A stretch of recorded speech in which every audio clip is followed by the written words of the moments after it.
Welcome to IHTN Friday Night Football pregame show. I'm Jake Summerall, and joining with me is Coach Tony Arcuri of the Indian Hill Braves. Indian Hill's played great these past few weeks, coming off a great win against Madeira, coming off a great win against Reading, and a blowout against Marymount. We talked about last week a few weeks ago, the dark horse of the CHL, and you mentioned Reading, but it's starting to look like Deer Park might have slid in there. Yeah, Reading is, fallen on hard times for, whatever reason. And Deer Park sitting at, 5-1 currently with only that loss to Wyoming. So, we'll see how that transpires or transforms once the second half of the season starts. But, big surprise there with their success. And then we talk about from the following week, Demetrius Baylor and John Mark Williams. Demetrius ranked number in the league so far with 869 yards, and John Mark with 496 yards. How do you think that affects long term, and how do you see helping the team?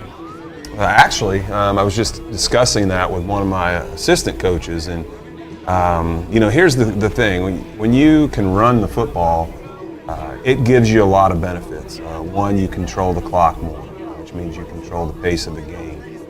It also becomes a little bit more demoralizing for your opponent. And then there's always the weather factor.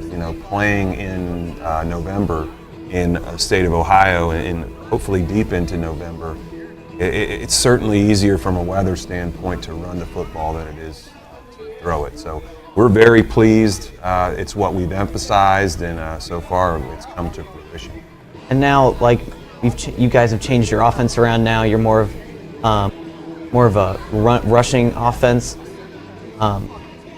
rather than a passing. Mm-hmm. How do you like that so far? Well, the reality of it is you've got to be somewhat balanced. But again, as a coach, if I had to choose one, if somebody came along and said, "Hey, you can only run it or throw it," I would choose running the football every day of the week. And we talk about Wyoming. Their last loss, perhaps, was 27 games ago, and they've had that winning streak since last year. And how do you feel going into that very important game? Well, it's always going to be a good game, and right now, yes, we got to focus on Taylor, and we've got to focus on Finneytown. We've got to focus on Deer Park. But to say that Wyoming game is not always in the back of our mind would be untruth. So, I feel good about our football team where they are right now. We've got some dings and some bangs, a couple people banged up, and hopefully by that time we feel a little better physically. And I think if we get to that point, it's going to be a great game. It's going to be something to watch. And how do you feel with Lopez being out? Demetrius was supposed to be out against that Marymount game, mm-hmm. and especially Oaks, kind of slipping in there, mm-hmm. maybe with a few injuries. How do you feel? What do you feel you're missing when those guys are not on the field? Oh, it's Demetrius is a difference maker. So when he's limited, it's going to limit your chances. It's going to limit your chances to make big plays. Joe is the heart and soul of our offensive line, and so unless he plays, the more we've got to get younger guys reps. And we don't necessarily, we've got guys that can fill in, but we miss the leadership when he's not in. Lopez is that, could score on any play kind of guy. Luckily we've got him back into the fold. But, hopefully, again, when you get to week 10, certainly week 11, etc., all those guys are healed up and ready to roll. And what do you expect from the offensive line? The average weight being 225 pounds plus. Talking about almost a college level O-line weight-wise. So how do you feel that benefits your team? Well, the heart of any football team is its offensive line. I know that you don't see that if you're sitting in the stands or maybe college or NFL, you're watching on television. But until you are able to develop an offensive line that is strong, physical, and consistent in their performance, you're going to have some success, but you're not going to be successful in the big time run. And most people think of the offensive line as being the AC of the offense. It's only noticed when it's not working. Right. Have you been pleased with their performance so far in the season? Yeah, I have. This is an experienced group who has put in a ton of time, not only in this off season, but in off seasons past. And I make no bones about it. Those are my guys. I think in years past we had looked to our playmakers, our skill guys, and not that those guys aren't important, but what makes this team click offensively and defensively are the line, without a doubt. Now, you guys have struggled a little bit in your secondary on defense. How do you feel you guys are going to improve going into these later games of the season? Well, it's experience. I think the things that you see where maybe we haven't had great nights in the secondary, we're younger back there. When you look at our, let's say, defensive line, for instance, we've got 3 senior starters. Back there we've got some juniors, we've got a sophomore, we've got a freshman, and so the more they play, the better they get. We will have a player coming back Week 9, Amari Whitehead, and that's going to be huge. He'll make a huge impact. Coming up, you guys face off Taylor, homecoming night. What are some goals, focuses of this upcoming game? It's becomes about us executing and us being consistent. That's the goal. I would like to be able to wake up on Saturday morning and look at the film and see very few mistakes. And in particular, when that comes to penalties offensively. Those are the things that have set us back. And once you get behind the chains and you make big mistakes, whether they be holding penalties or jumping off sides, it makes things difficult. So I would like to wake up on Saturday morning and not have to look at any of that kind of stuff. All right, thank you, Coach. Thanks for joining us at the IHTN pregame show. I'm Jake Summerall, and thanks to Coach Tony Arcuri for being here. We'll see you down at Tomahawk Stadium for kickoff.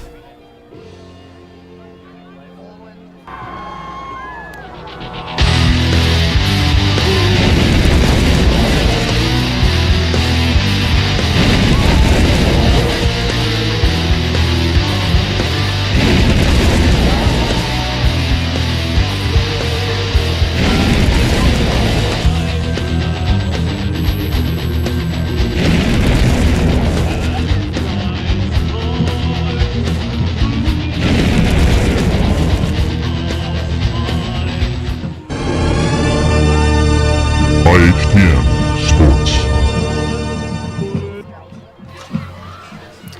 And welcome to Friday Night Football presented by IHTN. Tonight's matchup, we've got the Taylor Yellow Jackets up against the Indian Hill Braves here at Tomahawk Stadium. I'm Jake Summerall. Joining with me is Brian Shaw. And Brian, what do you think are some key things we should look out for tonight's game? Well, I think last week Indian Hill did a great job at just kind of getting outside of some of the, mediocrity we've been experiencing in the previous couple of weeks.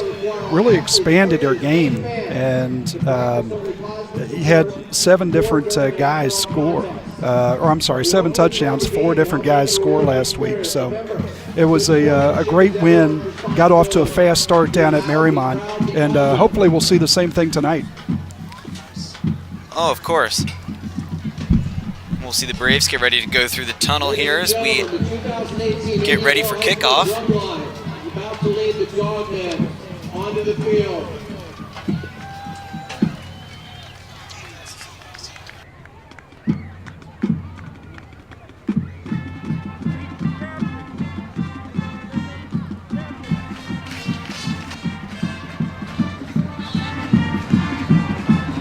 It's homecoming!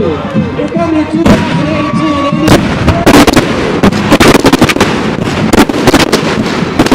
Here come the Braves.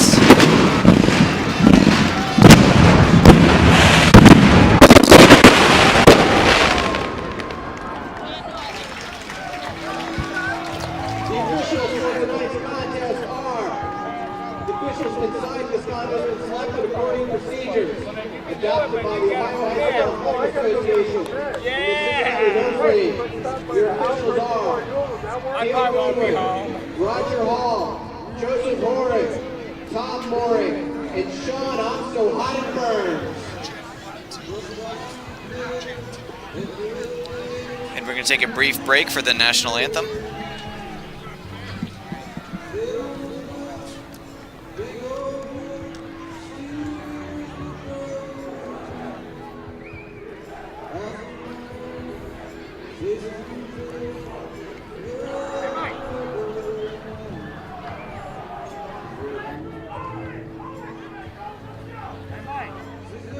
The coin toss taking place at midfield.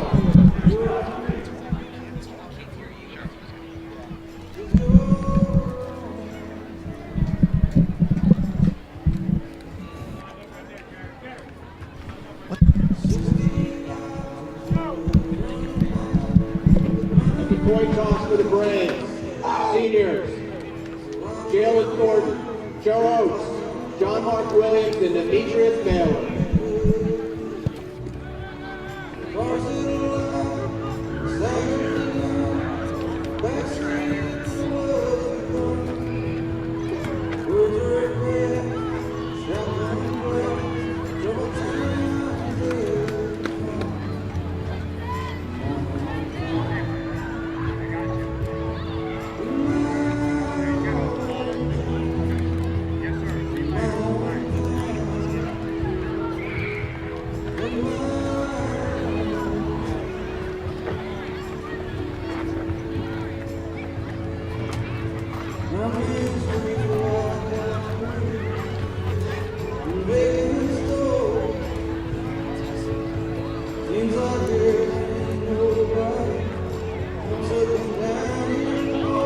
Braves will defend the west end zone.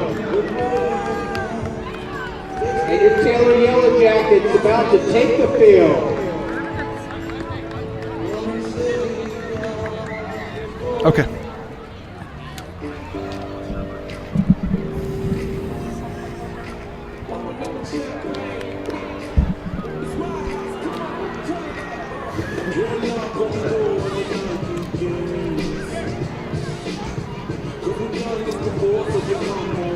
Ladies and gentlemen, we live in a country like no other.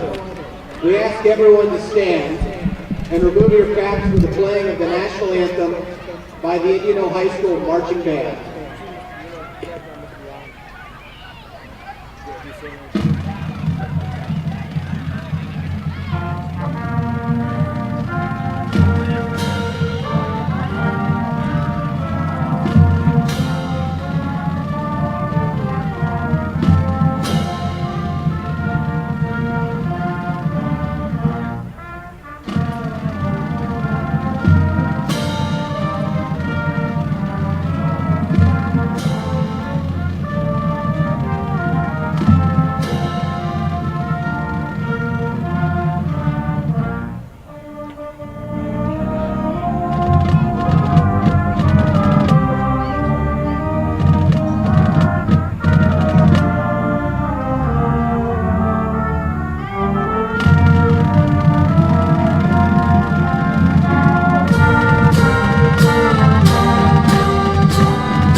Well, Jake,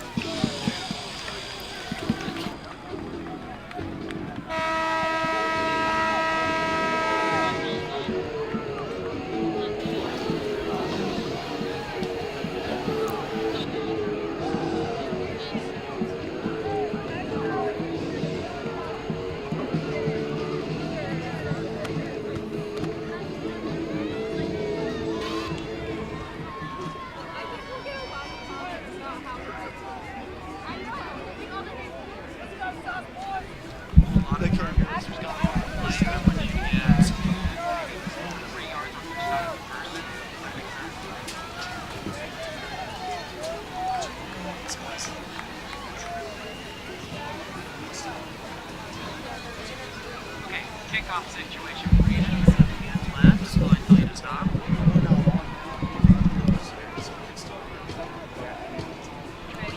You're gonna do Announcers.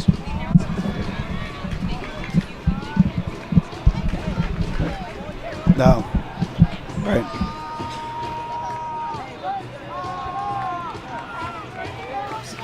Luke the Leg Lumberg to kick off for the Braves.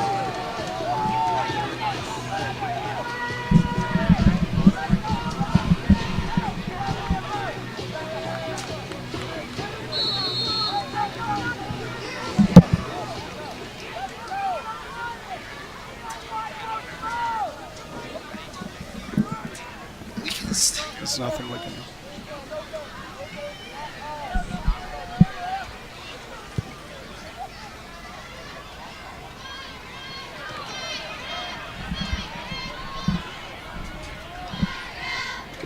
Jacob Swagger takes the ball back from Taylor, out just across the 20.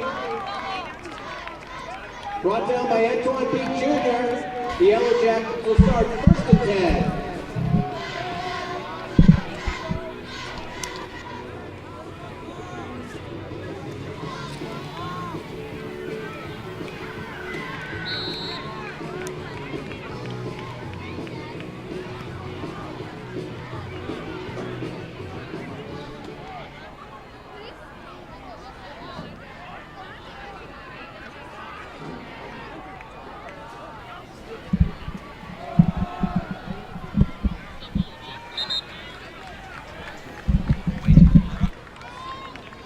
Marion Jones on the carry for Taylor. Brought down by Jack Hankin. 2nd and 8.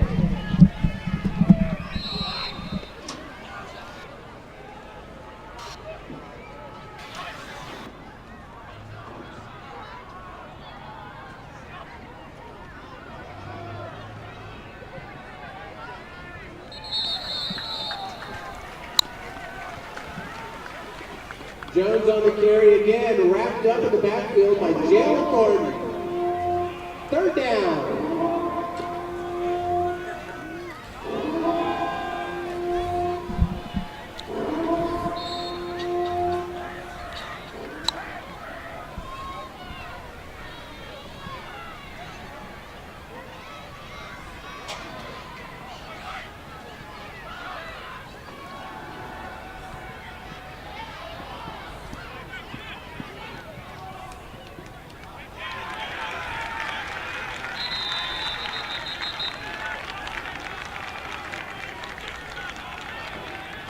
Jared Wolpole, the reception for Taylor, but there's a flag down on the field. If the play stands, it'll be a 1st down for the Yellow Jackets.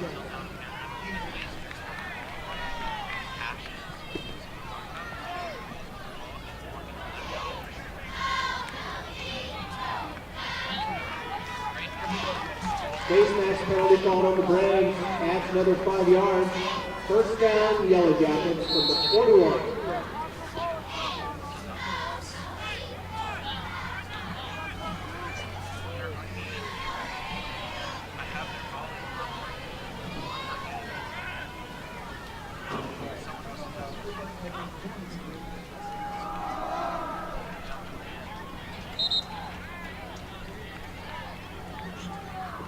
Jones on the carry for Yellow Jackets, picks up a yard. 2nd and 9. Charlie Lindbergh on the tackle for the Braves.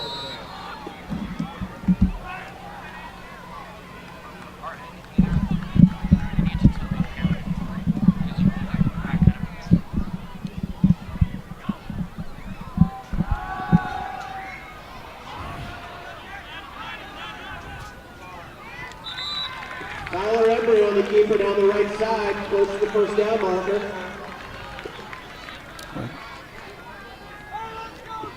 Run out of bounds by Nate Berger of the Braves. Brings up 3rd down and 3.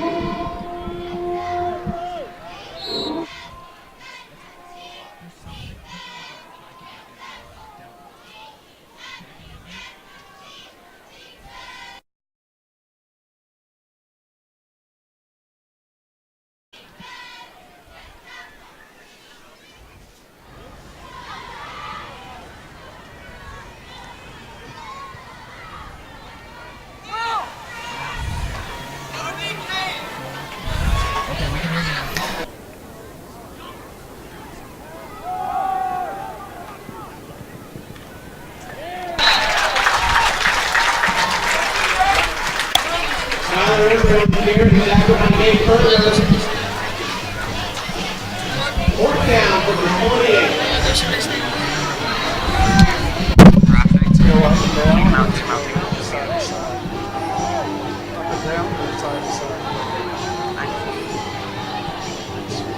Yes, I just wanted to. Okay, so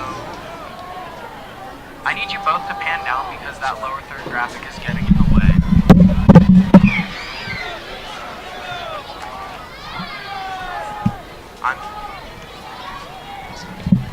How is that even possible?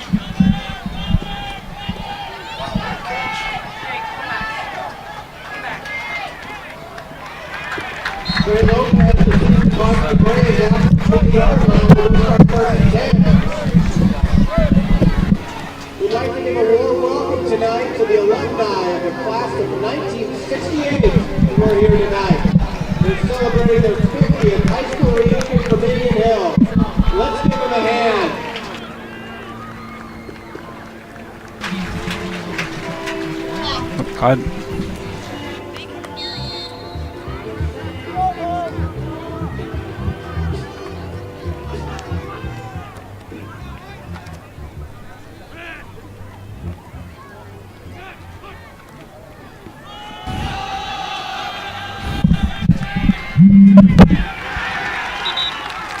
Demetrius Taylor on the carry on the left side, gets out to 20.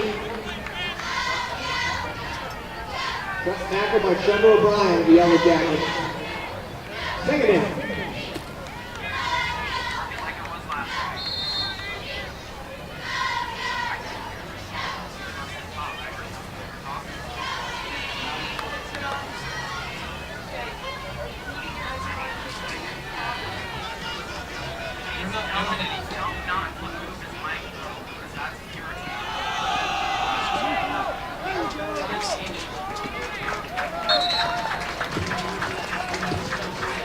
Demetrius Taylor on the carry out past the 30 for a Braves.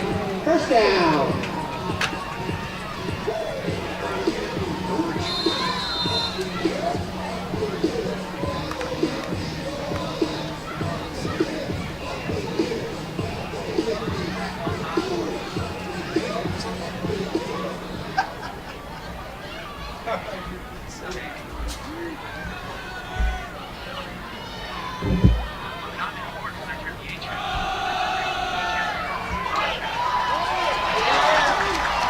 Demetrius Taylor on the carry out past the 50.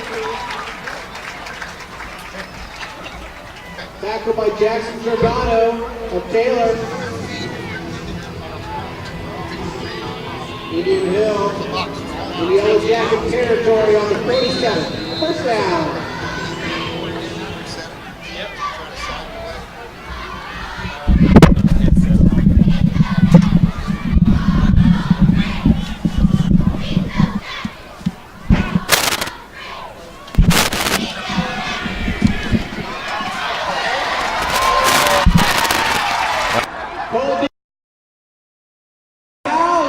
Touchdown Braves! 47 yards on the quarterback keeper. Touchdown Braves!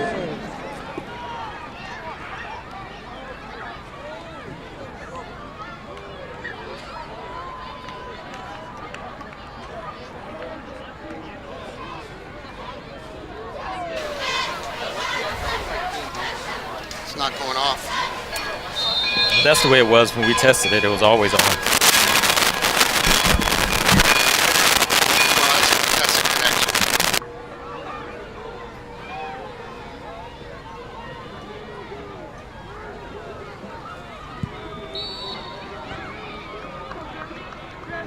Central to Lindbergh to loop the leg lumber for the extra point.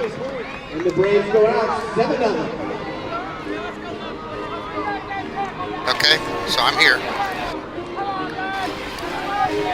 Is it clear? Okay, that's what I thought. That box needs to be something. I know. Because I just tapped it. That stopped all the static. You guys are on program right now. Tonight, food trucks are playing in the Dapper Donut. Please visit our two food trucks tonight, Chloe's and the Dapper Donut. And of course, our award-winning concession stand, voted best concession in the CHL 7 years running.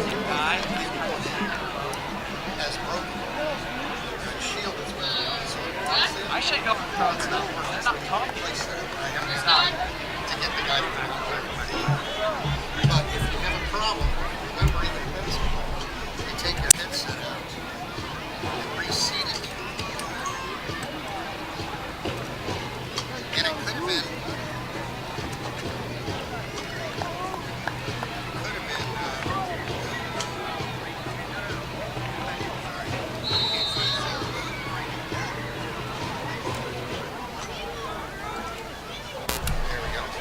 it could have been when he looked this up and plugged it in down there, he might have. So, again, I don't know if this is all right. Number 6 is in the end zone for touchdown. Hello. Okay, I don't care. I want to fix this. Yeah, okay. Put it on. Put it on. Here's the deal. I'm hearing you and not. Testing 1 2. Jake. Test 1 2. Jake's not on it. This is also on the other on announcer 1. This is really, so it's really loud. Hear what? This is volume 2. 1 2 1 2. Test. Yeah, I can hear you. Testing.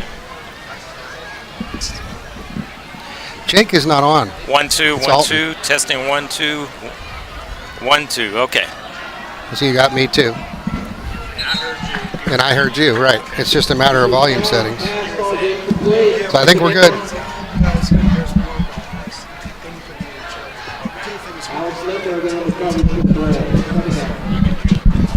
Is there any way to turn you off? Yes. If I turn this all the way down, can you hear me now? Can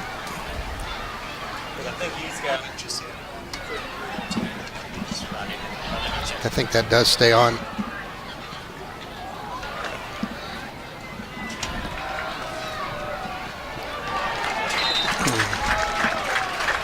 Well, there's a setting wrong. Remember, there was a hearing that talked to them, right? We should. Not taken by John Mark Way and turns up third down. They can't announce. It's got the buttons right. It's a connection wrong. Remember I told you there was a cable that was unconnected? Well, we tested it, so I said, okay, everything's fine. See, it's hard to test when you're here by yourself. Right. I can't be down there and up here. Right. If you put one person up here, I'm just saying, you put one person up here, and then you need 2 people, and then they can test it. We thought we did. I don't know why there'd be a problem there, but Al's not.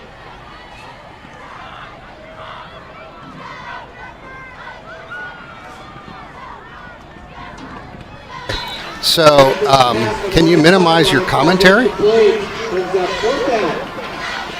Hello? Yeah, I mean, yeah, the camera people should know what's going on unless you need to direct them somewhere, right? And then that way they can at least announce. So, but if I just turn you all the way down, you can't hear me, right? Let me turn it all, I'm going to turn it all the way down, and then I'm going to count to 10 and tell me if the numbers stop. 1, 2, 3, 4, 5, 6, 7, 8, 9, 10. The whole time? Okay. So there you go. You turn that all the way off? Sure. You can't hear him. Number O'Brien punt to Taylor. Taken back by Trey Lopez out across the 35-yard line of Taylor. The Braves will start 1st and 10.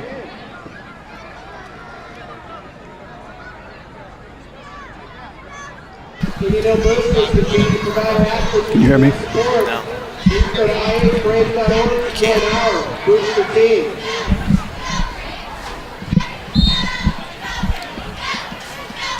All right, guys, we're back. Sorry, I had a little technical glitch there. Braves up 7-0. Great punt field by Trey Lopez, and then big run by Demetrius, big run by Cole Dean, and the Braves get 7. We've got Dean. Braves Braves offense 1st and 10. Thornton in motion. Dean pitches it off to Lopez, gaining lots of ground. Hasn't been touched as of yet. Will get that first down. A nice stiff arm, but it's taken down by number 53, Terry Mounts for the Yellow Jackets. Yeah, Trey took a big hit over on the sideline. And last week down at Marymount, Braves scored 7 touchdowns, 4 guys get in the end zone. Lopez was not one of them. He's been dinged up, had a lot of things going on this year. And that really, Jake, is going to be a big change for this team. People putting a lot of guys in the box to stop this running game. And when you get the speed and elusiveness on the outside, Trey Lopez could be a big difference maker. The other guy down in this area of the field to watch last week, Luke Hammonds with 2 touchdown grabs. Really good down in the red zone. Yeah, the sophomore. And Dean hands it off to Baylor, going to his right. A nice block by Alex Lindbergh. Looks like and he's in. a touchdown for the Braves. Yeah, good physical run there by Demetrius. Great play call. Braves doing a great job. Well, welcome to homecoming weekend, Jake. How's your homecoming weekend shaping up? It's shaping up fantastic. Yeah? Fantastic. Got a little dinner tomorrow night? Yes, I do. Excellent, excellent. You want to talk about that at all, or is that Not as of yet. keeping that down on Yes, the? Okay. on the DL. Excellent, excellent. Following the Braves touchdown, that'll bring out Luke the Leg Lundberg. Luke 7 for 7 last week against Marymount. He sure saw a lot of kicks on the field. Yeah, tired leg. Following that 54-13 win. Yeah, a lot of kickoffs too. And it's good. Yeah, talked about Taylor. I mean, I know, tough start here. We talked about the Braves really for 2 or 3 weeks having kind of a slow start. Really tight games. Tight game here against Madeira. Go to Reading, actually down to the Blue Devils out of Reading as they entered into the fourth quarter. I know that wasn't what they wanted to show. Came out, started fast last week, and looks like they're doing the same here. I think the team may have turned the corner.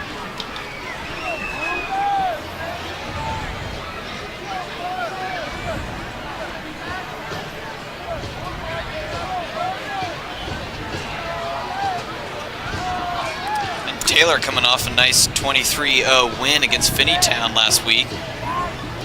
That puts them at the 2-4 spot. Yeah, good team. Had a chance to see their middle school team play yesterday, and a lot of good things coming for the Taylor Yellow Jackets. Taylor right in the middle of the CHL right now, a little towards the bottom, tied up with none other than Marymount at 1 and 2 in the league. Back to receive for the Yellow Jackets is number 11. Lundberg with another unreturnable kick. Yeah. Well, that's a big help. That's a big help. Well, talking about the Braves, we come in, we always talk about the splits and how things are going. About 75-25 Braves holding there for the run versus the pass. Baylor and Williams just carrying the load this year with 74 and 87 carries respectively coming into it. Braves doing a great job both through the air and on the ground, averaging 7 yards a carry on the ground and about 7.5 in pass situations. And Embry hands it off to 21, Jamarin Jones. Yeah, Thornton right there. How about Jalen Thornton's Mountaineers? They're having a heck of a year. A lot of talk for West Virginia about maybe being in that playoff series. That'd be impressive. Yeah, got a tough road through that Big 12, though. A lot of games, a lot of football to be played, but a great start.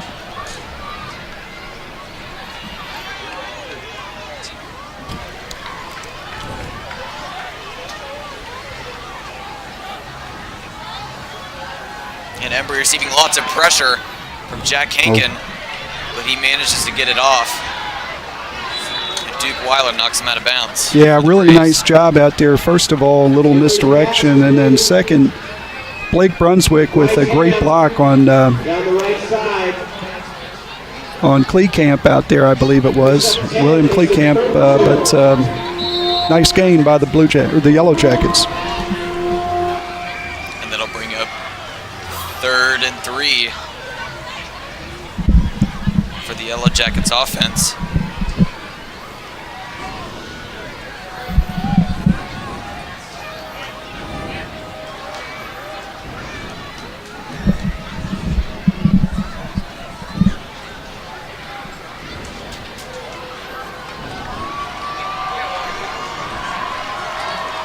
We'll see Embry signal for the ball, drops back, receiving pressure from Jalen Thornton with the tackle. Great job by the Braves to stay in the gaps and do their job. So when Taylor steps up, unable to get that first down, that would have been a big thing for Taylor, just to keep the ball, keep that Indian Hill offense off the field. But not to be. Talk a little bit about Taylor. They run it 55% of the time, throw it the other 45. Tyler Embry, the senior quarterback, in on about 2/3 of their play, is either throwing it or running it himself.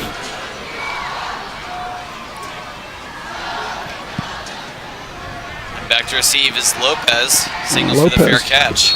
How about which Lopez? Doesn't happen very often. I was going to say, how about that? That's a testament to the kick. A nice high kick, and good job by Taylor to cover. Yeah, Taylor's got some guys athletically out on the edge, guys that are about 6'1", big kids with some reach. If they can get them the ball, they've got a little bit of an opportunity out there, but. Indian Hill, we saw it against Madeira here, when people got the ball outside of the box. So playmakers gave themselves a chance. Madeira, of course, Indian Hill made an adjustment and kind of forced Madeira to run the ball in the second half, and it didn't work out. Really the strength of that Braves defense in the middle of the field. We'll see Lopez in motion. Dean scrambles, looks for Lopez, almost picked off. By number 5, Blake Brunswick. Yeah, Cole really good at throwing the ball on the run. That was a tough one, though. I think so many guys in his line of sight didn't see that corner kind of closing in on Trey Lopez. We're talking about Trey Lopez, though. Getting him involved really stretches the field, makes it a little bit easier for Baylor and Williams to do what they do so well. The other thing that we've seen with the Braves here in the last couple of weeks, the emergence of Luke Hammonds. Big target, 6'4", particularly when they get down to the red zone and people are tightening up on this Braves offense. That's a guy that can go up and make a play, and you can kind of throw him open. And Dean hands it off to Baylor. Baylor going to his left, receiving a little pressure. And a gain of about none. Yeah, always good for the defense when Meach is going side to side. John Mark will come in for a play. Also, just terrific for this Braves team to have two guys that carry the load. Actually, John Mark with more carries so far this year for a variety of reasons with regard to some little hampering injuries for Demetrius. But Williams with the majority of the carries actually this year. So both guys, if we can keep them healthy, both guys ready for later in the season. Yeah, that's for sure. Lopez in motion once again. Dean looking to his right, looking for Lopez wide midfield, but he goes for Charlie DeGennaro. Just couldn't get a hold on it. Yeah, I'd say Trey able to help the Braves on that play. Just the threat of his vertical game drew both defenders to go with him. If you took a look at that play and pulled both defenders, opened it up for Charlie and just couldn't make that connection. But great idea, great thought process there for the Braves. And that brings up 4th down for the Braves. Number 89, Logan Person. Yeah, Taylor getting just what they had to have at this point in the game. As big as that 3rd down they didn't get a few minutes ago, that was a big 3rd down to get off the field.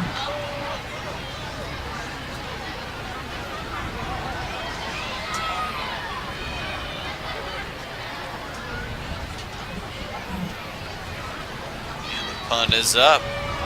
Back to receive.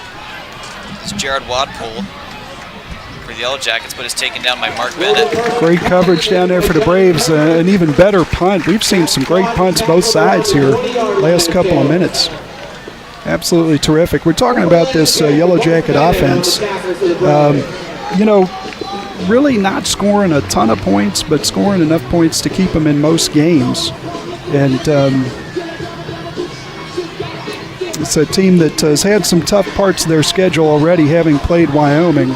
If you're looking for a common opponent, they lost by 20 to New Richmond, 34-13. They played them week 2. We had them week 1. So it's kind of the common denominator there. The CHL with 8 teams. Each of the 4 have played each other the first few weeks, and after tonight, we'll flip it, and everybody will play the other side of the division. Jamaron Jones with the run.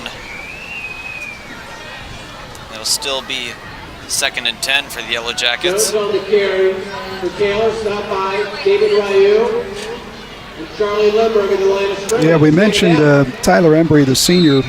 Eric Meyer, 6'1", 190-pound senior running back. Good athlete. And a couple of guys out on the edge, Jacob Swigard and Stephen Bledsoe. Bledsoe, 6'1", 190. And Embry's going to run it right up the middle, but is taken down by number 50, Charlie Lindbergh, with the back-to-back tackle. Real clean man for Charlie Lindbergh on the stop for the Braves. Third down. And So here we are, third Jake. down. Yeah, another situation. Yellow Jackets really like to stay on the field here. Keep this game from getting out of hand early. We'll see Embry signaling for the ball. Looking for number 1, Jared Wadville, but is brought down by Ty Thornton. Embry's pass. Ball's incomplete. Ty Thornton on the coverage for the Braves. 4th down. But it looks like he'll be just short of that first down. Yeah, give the Braves and Ty Thornton credit for contesting that, not letting him secure that football. That would have been a first down. Great play call, great delivery, but good play by the defense to take that out.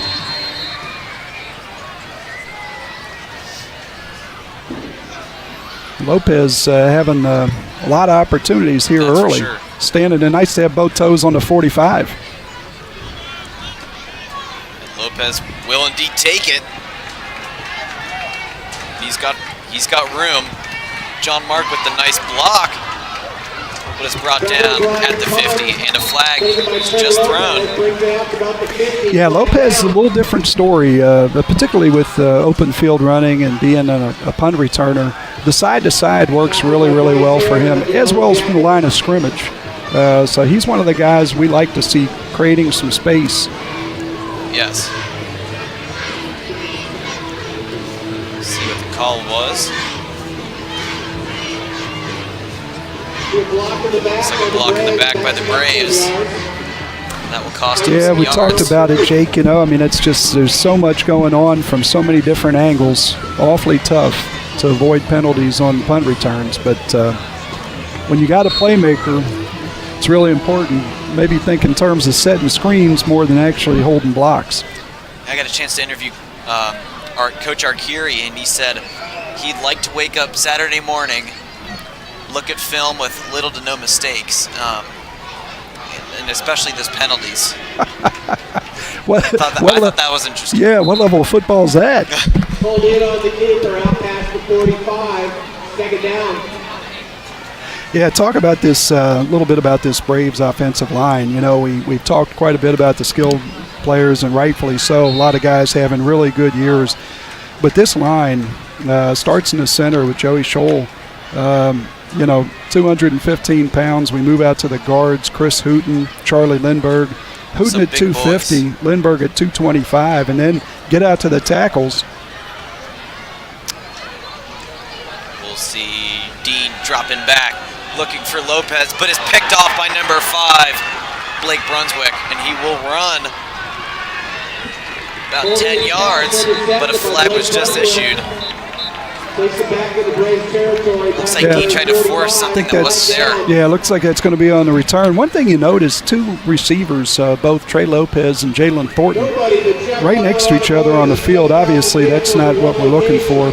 Just to finish on that offensive line, though, Matt Breedis, 255, and Joe Oaks, 265.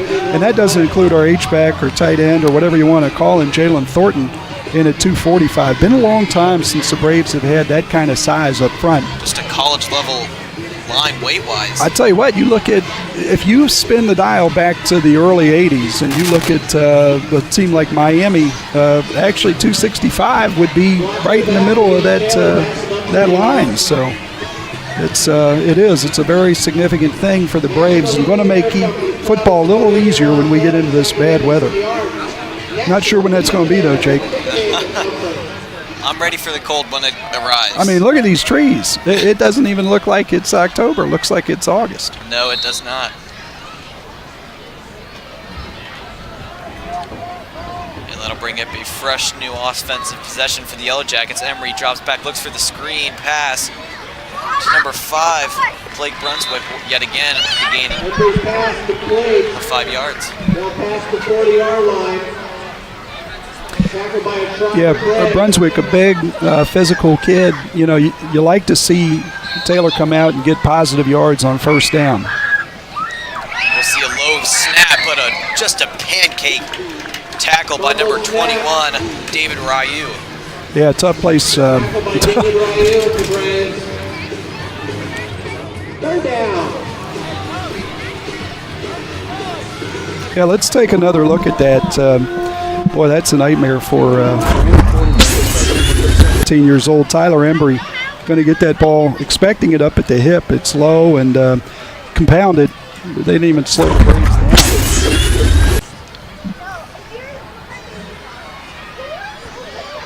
Did a nice job just to maintain possession. We'll see 11 seconds left. The Yellow Jackets trying to get a last offensive snap in before the quarter.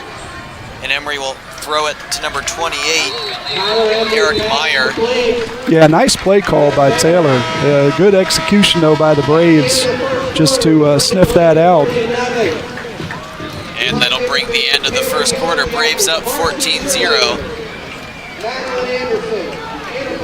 Yeah, let's talk a little bit about the Braves and where they are relative to other people's opinion, as they say. The Braves coming in number 2 in the city, Division 4, tied actually with a couple of other teams, Clinton, Massey, and Wyoming. You know, this is a team that now is, I believe, 13th in the most recent Associated Press rankings for Ohio High School Athletic Association Division 4. So Braves had a tough one, stubbed the toe a little bit against Aiken. But I think people are looking at that as kind of an aberration, giving the Braves the benefit of the doubt.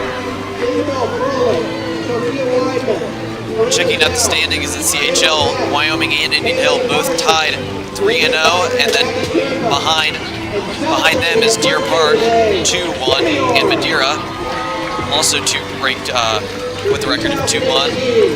Then Marymount and Taylor, obviously, and then at the end we've got Finneytown and Reading at 0-3. Yeah, speaking of the league, I mean, Wyoming, number 2 in the AP in the state of Ohio. Clinton, Massey also ranked, and Waverly. So this Region 16 getting a lot of credit from these voters. And we'll talk a little bit later on about Joe Edel and his site for playoff. Believe it or not, there's preliminary seedings right now available after this period of play. And we'll see Lopez receive. Again, he will run it right up the middle. He'll run out of bounds. Yeah, interesting. Different situation there. Instead of being in the middle of the field, he's at the inside the hash. And Lopez going north-south. And he can make you miss any direction he goes.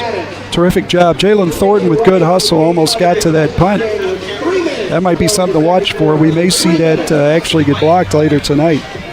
Jalen looks like he's figuring some things out in that regard.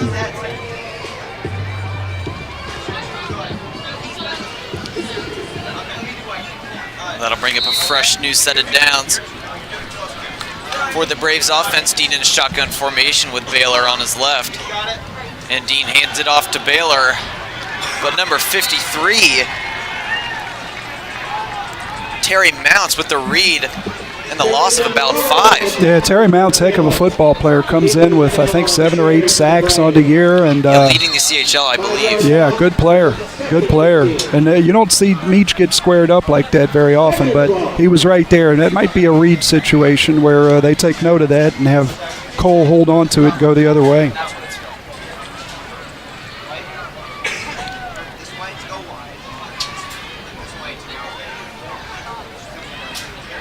And Dean with the keeper, running to his left. A little bit of a late swing by number 21, on the Yellow Jackets, Jamarian Jones. Yeah, good physical end of the play. He started inbounds, and that's why there's no flag there. That play, that tackle or whatever started inbounds, so not a problem. Good job by Cole Dean, stair-stepping his way to the outside, and nice gain there for the Braves. Get him back in a very manageable third down situation with an open playbook. Mentioning go back to the offensive line, I like the analogy. The offensive line's like the AC of the offense, only recognize when it's not working. And, Right. Arcuri said that he's been impressed with their performance so far, and there's just more experience with the offensive line, especially with Sholey back in there coming off an injury. Yeah. It's just more experience for them to gel as a unit. Yeah, Jake, not just a big group, also a very athletic group. A lot of guys out there with good feet and do a nice job. They can pull them out. They can get them out in space, maintain contact. Good group of guys. Smart guys, too. Fourth down, Meach doing a good job being physical at the end of the run to get that to fourth and short. Braves going to go for it, obviously, at this part of the field. We'll see Dean with the keeper, and he will gain lots of ground. Shakes another guy. And it looks like he might get it.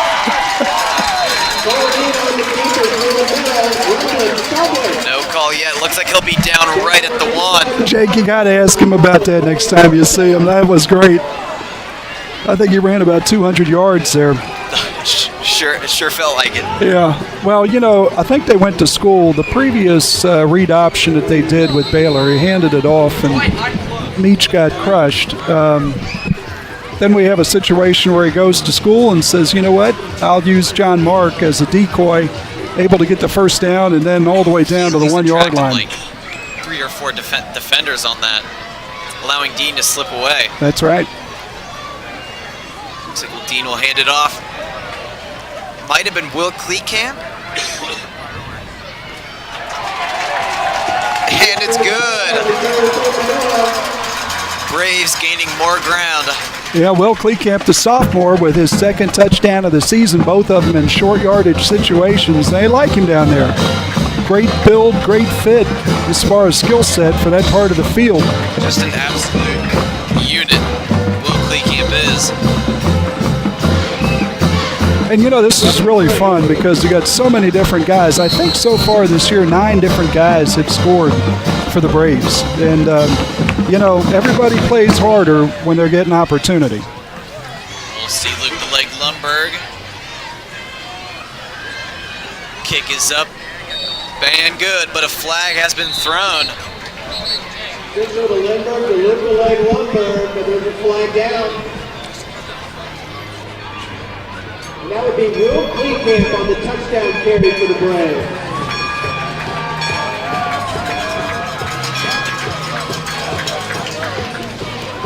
Yeah, talk about 9 different guys getting in the end zone. But again, that line with a little extra time, with a little more space that they're providing to these Braves, these skilled position players, that's just making guys, if you're having an average effort, it makes it a great effort. If you're having even kind of a poor effort, it can make it a good effort. When you get a little more time, it's amazing what you can do.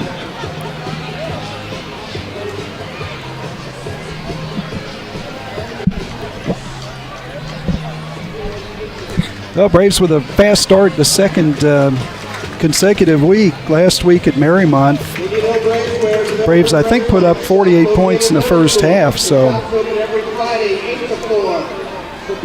Braves picking up where they left off. Last week, Jake, if you're a history buff, which I know you are, 4 scored, 7 touchdowns ago at Marymount. It's a heck of a night. Penalty on Taylor's applied to kickoff. Braves will be kicking off from the Taylor 45. And Reading up against Marymount, 28-0 at the second quarter. And we also, Elders beating Moeller down at Nippert Stadium 11-7 at the second quarter. Close game down there. That's the game of the night. And still 0-0 in the first quarter of the Deer Park Finneytown game. Uh-oh. We'll keep you posted on latest. Yeah, Braves with an onside kick. It looks like it's clean. I was looking to see if maybe they touched it a little bit early, but they didn't. The Braves will take possession.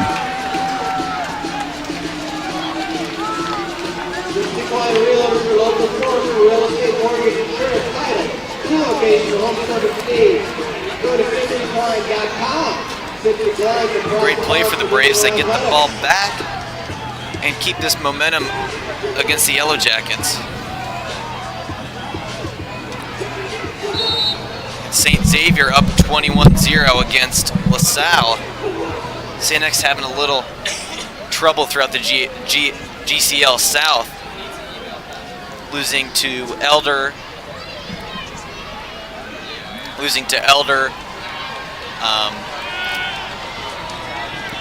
Coleraine, and a bunch of other schools. Oh, and also Moeller, yeah, that's right. Second down. Even Bledsoe on the tackle for Taylor. That'll bring up second and 5 for the Braves offense. Say a way to play call. 2nd and 4.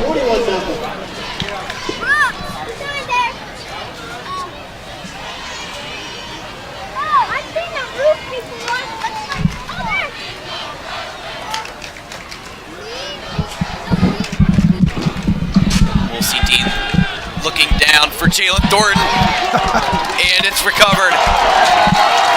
Touchdown, Braves. Jalen Thornton almost got brought down, but he used that extra step, turned around right into the end zone, and secured that touchdown. How about the hands? A contested catch right there, and on the run with a guy right on him, able to make the grab, and from there you had a feeling he was probably going in.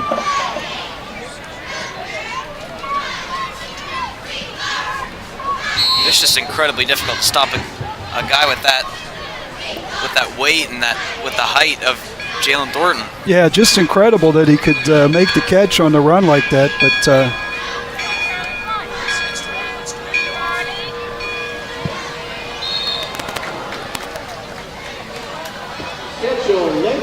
oh, we see a rare miss here for the Braves on the extra point. But I think as much as anything else, Braves just trying to play their game and be as effective and as efficient as they can be right now. And also try to make as minimal mistakes as possible, especially going up against this Taylor team getting ready for a more tougher schedule down the road. Yeah, it's hard to work on onside kicks only when you need an onside kick. It's good to try to execute that in a game at some point where it might truly be a surprise. And I think that'll give other people a little something to look at in tape, and kind of gets to the return a little bit when you're playing defense and just trying to get possession of the ball.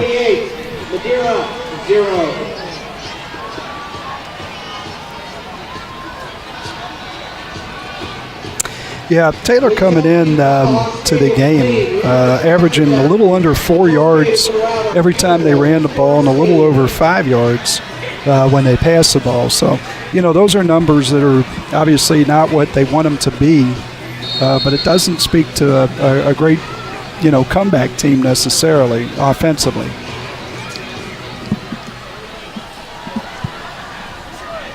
But back like to I said, the left end zone. And he'll hit it out of bounds.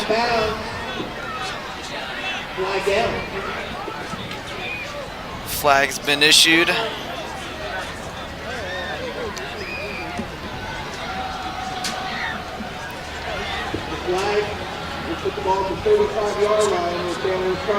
Yeah, ball's going to come out to the 35-yard line as a result of the ball out of bounds. But good things coming for the Taylor Yellow Jackets. Saw the middle school team play yesterday, and some good athletes get their numbers up. The coach, in just his second year, 2-8 last year, 2-5 this year, coming in, and I know better things are ahead. They're just making some changes right now. We'll see Emery handed off to 28. Eric Meyer with the carry. Yeah, a couple underclassmen on the stop there. William Kleekamp, Charlie DeGeneiro. But again, for Taylor, nice job on first down. Get themselves into a 2nd and 5.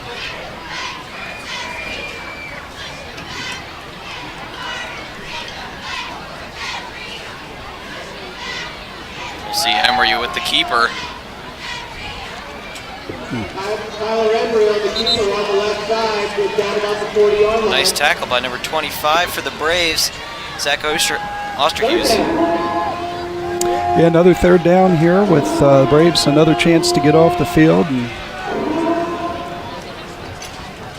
see if Trey Lopez has another opportunity here.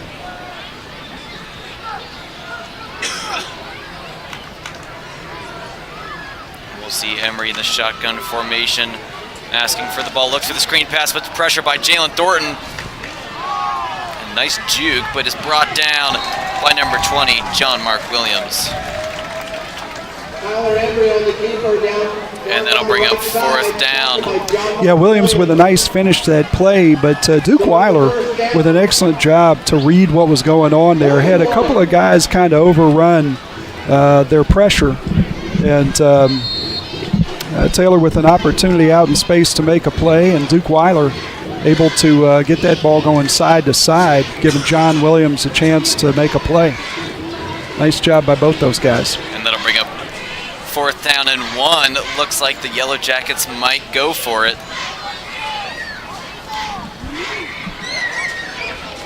It looks like they will. It looks like Emery will keep it. But number 28 for the Yellow Jackets made some space, that being Eric Meyer, allowing Emery to sneak right through the middle for the first down. Yeah, nice job by Emery just to take a look at what was available to him. Like that play. He's far enough behind the line of scrimmage, he can kind of pre-snap, get a read as to where they might have space, and then actually saw it and ran to it. Emery with a nice pickup. Taylor needed that. Emery drops back, looks for number 1, Jared Wadpole, but just couldn't get the other hand on it. Nice coverage by Duke Weiler. Yeah, Duke playing really well. Another senior receiver, mature player, good athlete, and Weiler there to make the play. Like the idea for Taylor to be aggressive and attack. Yeah, really embracing that one-on-one coverage.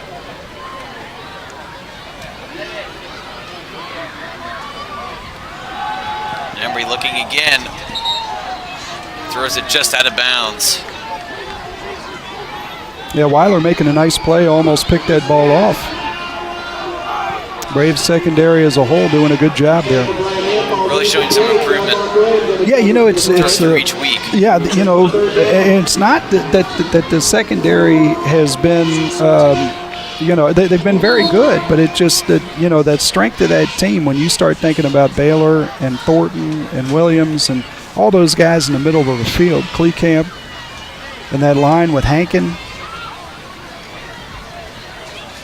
It's the area that's probably going to get tested the most. Ooh, and a little miscommunication. Emery threw it right out of bounds.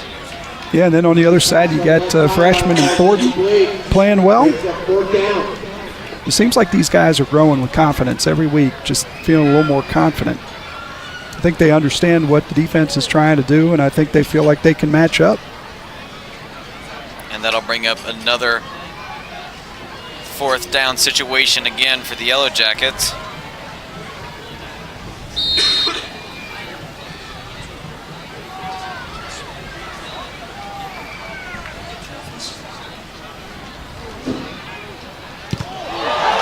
Looks like a blocked punt by Jack Hankin.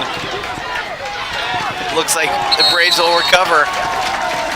Yeah, you know, we saw it a couple of punts ago where Jalen Thornton got real close. Jalen Thornton actually picking the ball up. Good hands. He's an athlete.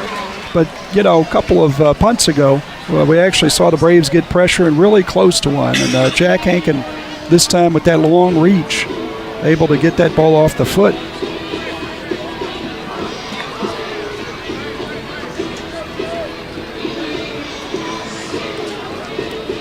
I was already looking downfield, Brian, and I didn't see where the ball was. Yeah.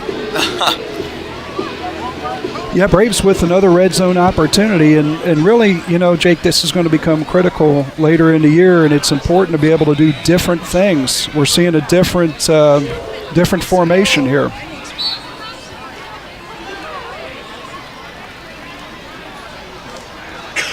And Lopez in motion, but Dean hands it off to Baylor.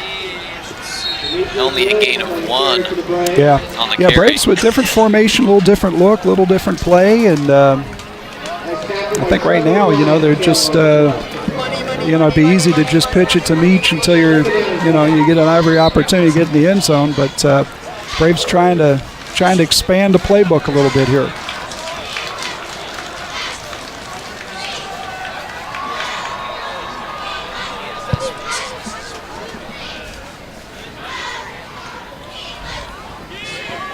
Great read by Cole Dean. Cole Dean on the keeper inside the 10-yard line. Yeah, Cole Dean doing an excellent job tonight running the football, and really it all starts with making good decisions. They're putting him in those read option situations, and I'd say 80% of the time he's made a good call, and that's enough to be really good.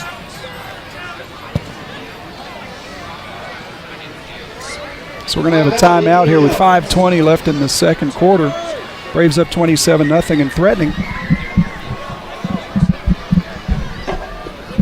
And down at Nippert Stadium, Elders just taking back the lead, 14-11 at the second quarter. And New Richmond tied with Batavia. And then Reading still up 35-0 against Marymount.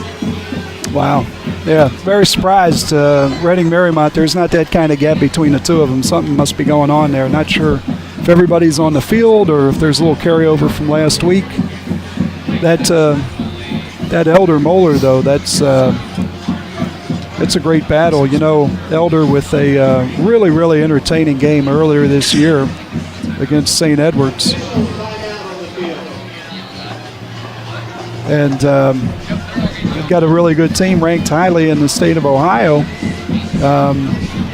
Then we got a situation with Moeller, where Moeller having a lot better year than I think some people thought. Mitch McKenzie playing great. Not sure what's happening. The only thing I can think of is maybe they saw a little lightning or something that's weather related. So it looks like we're going to have a timeout. I believe it's 30 minutes every occurrence. And then they reassess. If they don't see anything, you're back out on the field.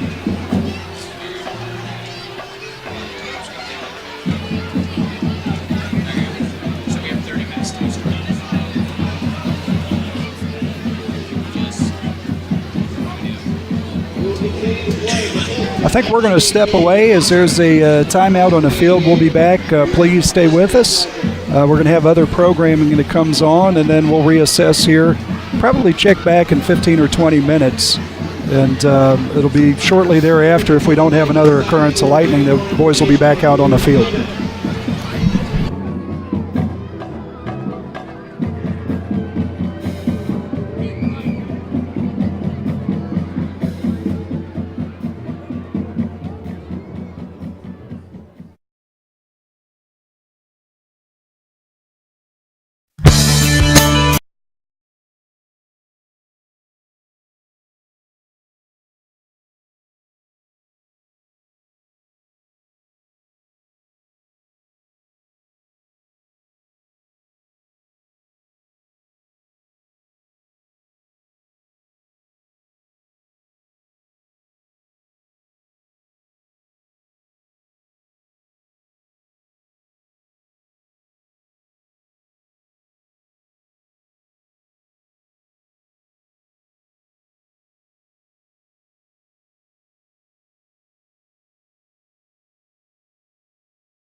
From the IHTN studios, it's Braves Beat. Happy Friday, Braves, and welcome to this homecoming episode of Braves Beat. I'm Jake Summerall. And I'm Roma Sardar. Hey Jake, did you know it's National Do Something Nice Day? Is it actually? It is, and it looks like you're missing a cup, so here's one. Thank you. You're welcome. Now let's get on with the news. Did you all know that Tuesday, October 2nd was National Custodial Worker Recognition Day? Well, today is Friday, but it is never too late to give a big thank you to your school custodians. If you see one in the hallway today or any day, please show them your appreciation. Let's send it over to Sailor for a sports update. Thanks, guys. What's up, Braves? I'm Sailor Betts with your weekly sports report. Girls volleyball beat Taylor Tuesday night for senior night. Congratulations to seniors Haley Henry and Katie Becker on all of your accomplishments. Boys JV and varsity soccer won against Deer Park Tuesday. Varsity head coach Daniel gave us a quote on the game, saying that it was good to see the team finish off their chances and put a game away. Their next game is tomorrow, away at Bishop Fenwick at 10 and noon before homecoming. Be sure to wish them good luck. Last Friday, our Dogmen showed no mercy to our neighbor, the Marymount Warriors. The Braves offense was led by Cole Dean, who threw for 14 out of 19 and 147 yards. Demetrius Baylor also played a monster game as he rushed 164 yards for 3 touchdowns. The Braves take on the Taylor Yellow Jackets at home at 7 tonight for this year's homecoming. Be there and be loud. Shout out to the student section and Brave squad at last week's football game for keeping the spirit up. Happy homecoming, everybody. Back to you guys at the news desk. Thanks, Sailor. This year's homecoming parade is almost here, and we hope to see all of you line Drake Road and celebrate this fantastic evening with us. Similar to last year, the parade will run from elementary school to the high school parking lot and will kick off at 5:45 p.m.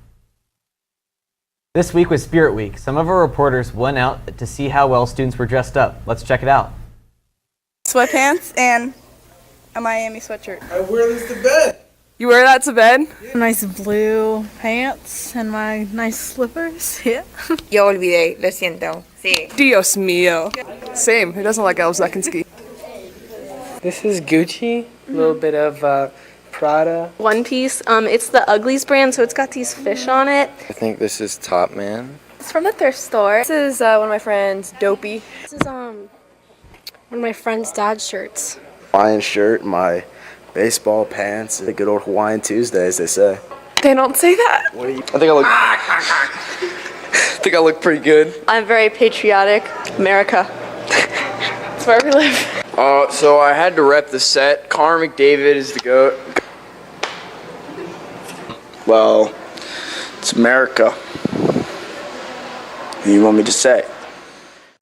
Seniors, listen up. The senior class has organized a community service opportunity on October 12th at Matthew 25 Ministries to aid in the Hurricane Florence recovery effort. If you have any interest in helping out for this great cause, contact one of the senior class government officials. Coming up here, juniors and seniors can bring in their families to hear about the financial aid process from a financial aid professional. This will be taking place in the high school MP room on October 8th at 6:30. Next Friday, which is the last day of the first quarter, there will be a teacher in-service day, which means no school for us students. Be sure to plan your Friday off and get ready for our second quarter of the year. That's all we have for this week. Be sure to follow us on Twitter, subscribe to us on YouTube, and email us with any school updates. We'll see you at the pep rally, parade, game, and dance. It's going to be live. And remember, stay classy, Indian Hill.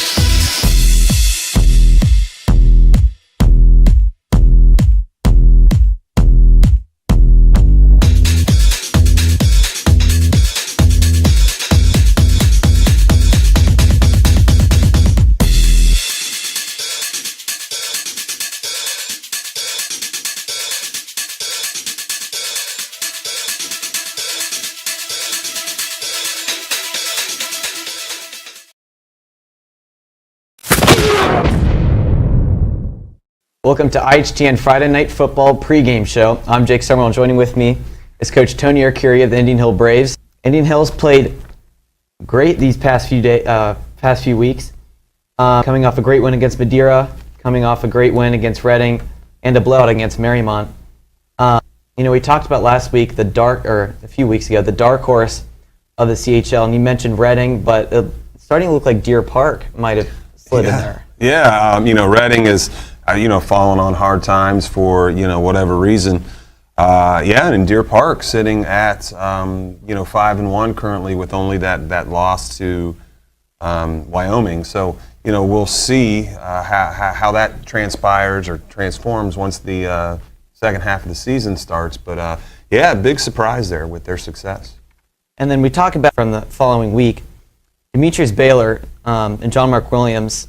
Demetrius ranked number in the league so far with 869 yards, and John Mark with 496 yards. How do you think that affects long term, and how do you see helping the team? Actually, I was just discussing that with one of my assistant coaches, and here's the thing: when you can run the football, it gives you a lot of benefits. One, you control the clock more, which means you control the pace of the game. It also becomes a little bit more demoralizing for your opponent. And then there's always the weather factor. Playing in November in the state of Ohio and hopefully deep into November, it's certainly easier from a weather standpoint to run the football than it is to throw it. So we're very pleased. It's what we've emphasized, and so far it's come to fruition. And now, you guys have changed your offense around. Now you're more of a rushing offense rather than a passing. Mm-hmm. How do you like that so far?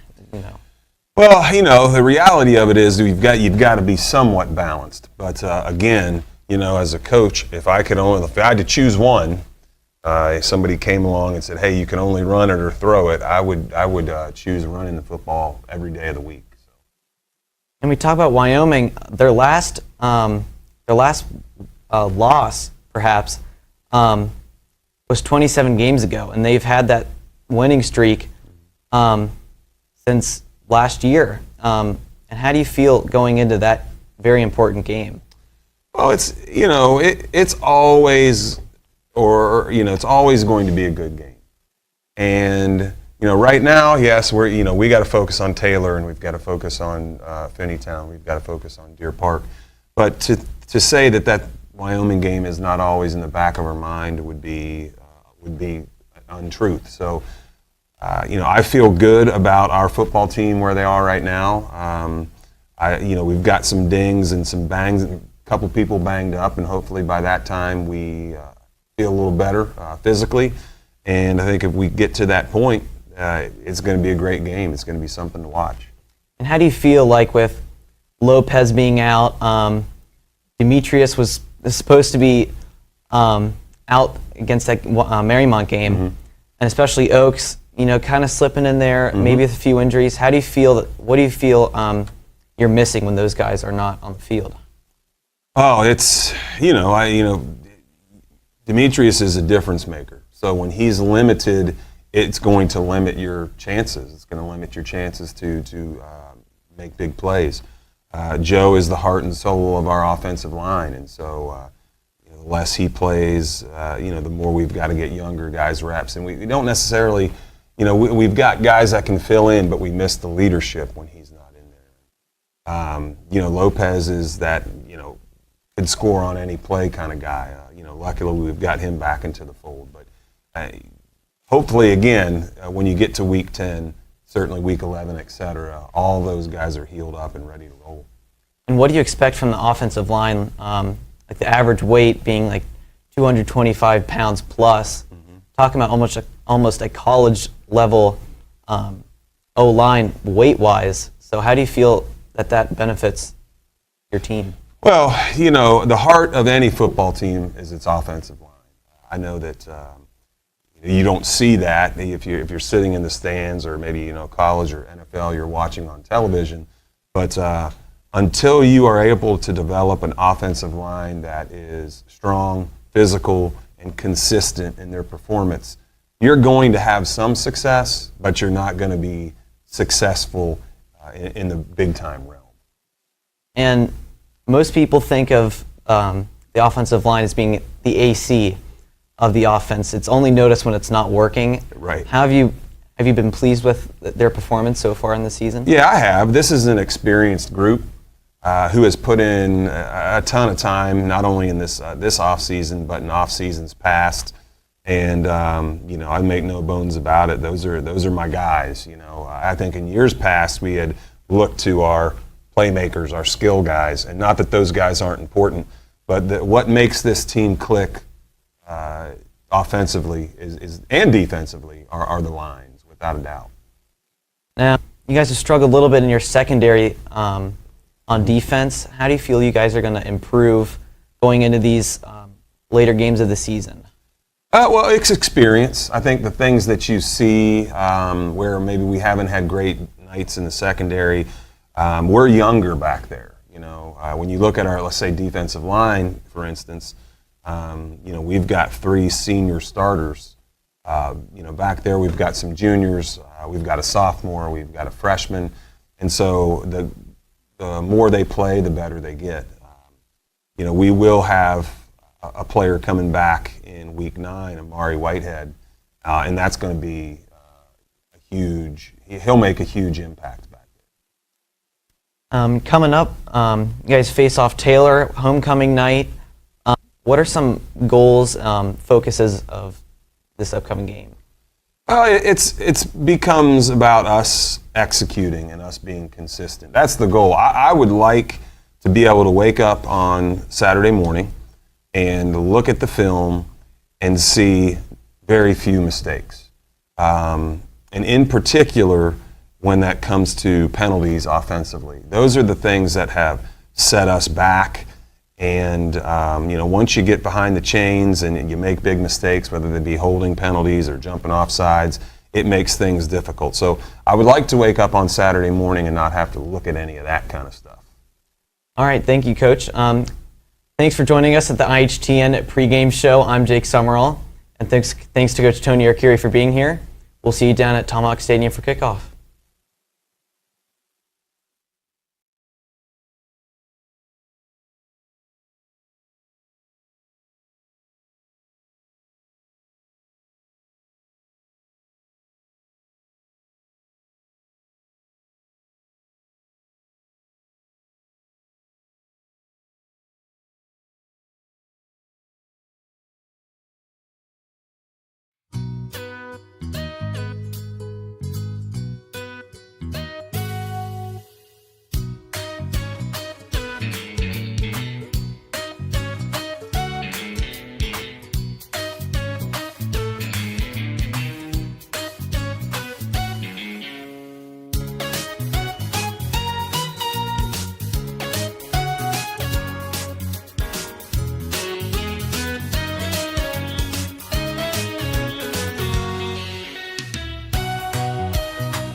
All right, we're back after a 30-minute rain delay or lightning delay. We're not the only ones around town. Just took a look.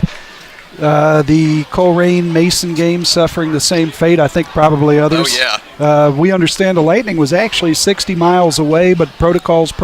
So, guys are back out doing a little warm up, and we've got less than a minute before both teams will for another take break. the field.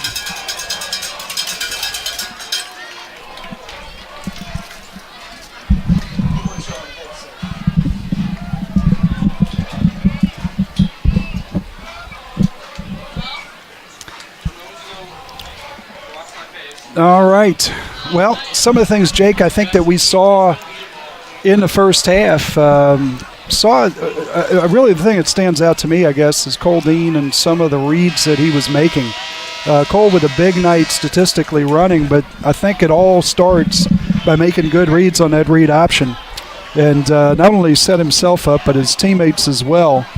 And look for the Braves to continue to get better at that as the next few weeks go along. One update to pass along to you. We do have an 14-11 score at the half down at Nippert Stadium. Yeah, it was 14-11 at the second half of that. Yeah, 14-11 Elder at the half, and Deer Park 28-0 against Finneytown at the half. Another tight one for Wyoming, up 56-0 against Madeira at the half. Back to live action Baylor. here.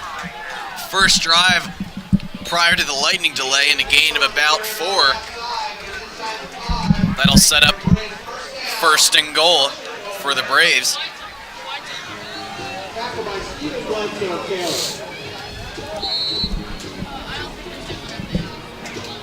So Braves with the first and goal at the 4, and good thing that we're seeing right now with the Braves, spreading the ball around. A lot of guys touching it. Kleekamp in the I formation in front of Baylor. Dean in an I formation. Hands it off to Baylor. Oh, looks like he'll be just short of Yeah, going to mark him out at the 1. I do like the pitch, though. I always like that with Meach being able to kind of get ahead of steam. But Meach trying to get to the corner never did really turn that up.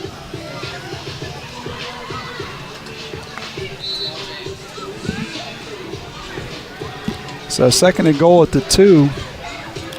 Kleekamp still in that formation in the backfield.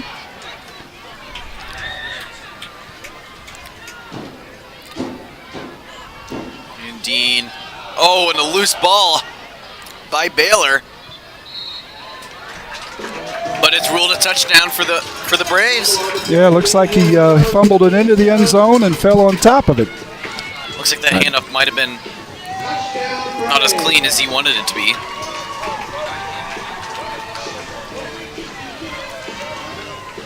Well, Braves beneficiary of some good fortune there. Taylor could easily have fallen on that ball. So time to get back on the horse here. Jake, start a new streak on the extra points. Oh, indeed. And Lombard's kick is up. And good. Yeah, so the Braves come right out and running the ball, and another 7 up on the board for the Braves. 34-0 here as we're unbelievably, it doesn't feel like it, but we're 4.5 minutes in front of halftime. Feels like we had our halftime. Oh, no. It's kind of like one of those days where it feels like a Sunday or it feels like a Friday, but it's not. That's for sure. One other score to pass along at the half. We thought to be a tightly contested game between Coleraine and a very good Mason team. Coleraine up 35-0. Coleraine hasn't lost a GMC game, I don't think, in the regular season since Bill Clinton was president. Oh, wow. Yeah, and it doesn't matter what your definition of is. Coleraine is a good football team. That's for sure.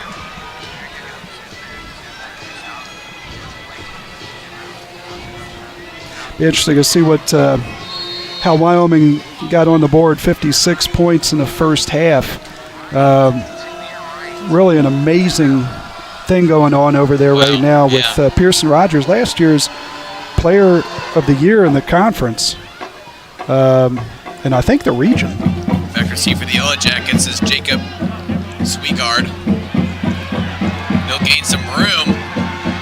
Slipped a few tackles, but is ultimately brought down by number 5, Charlie Summerall. Yeah, great effort there by Sungard. Out there, Rogers been on the shelf a little bit, nicked up a little bit, hasn't had the number of carries that he probably would have. But looking at Evan Prather this year, Evan Prather coming into tonight has passed it for 935 yards and run it for 582. That is crazy. He's had 13 touchdowns, 2 interceptions, and another 13 touchdowns running the ball. But the crazy thing, Jake, 12 yards every time he throws it per attempt, and 9 yards, over 9 yards, every time he runs it per attempt. That's impressive. Yeah. Nice job by William Kleekamp. Will Kleekamp playing a great game tonight on both sides of the ball. The touchdown not too long ago. The lead blocker. Tackles. Yeah. Yeah, starting to expand the role. The sophomore who started as a freshman on defense, starting to expand the game on both sides. We'll see Embry drop back. Gets it to the Taylor senior, number 1, Jared Wadpole. And that'll bring up a 3rd down situation for the Yellow Jackets. Yeah, real nice throw there by Embry, but just as good by Walpole to find space and not run through that zone. Sit down and find some space. Did a nice job for his quarterback. He had a throwing lane and a little pitch and catch. And 2 yards to go to that first down marker.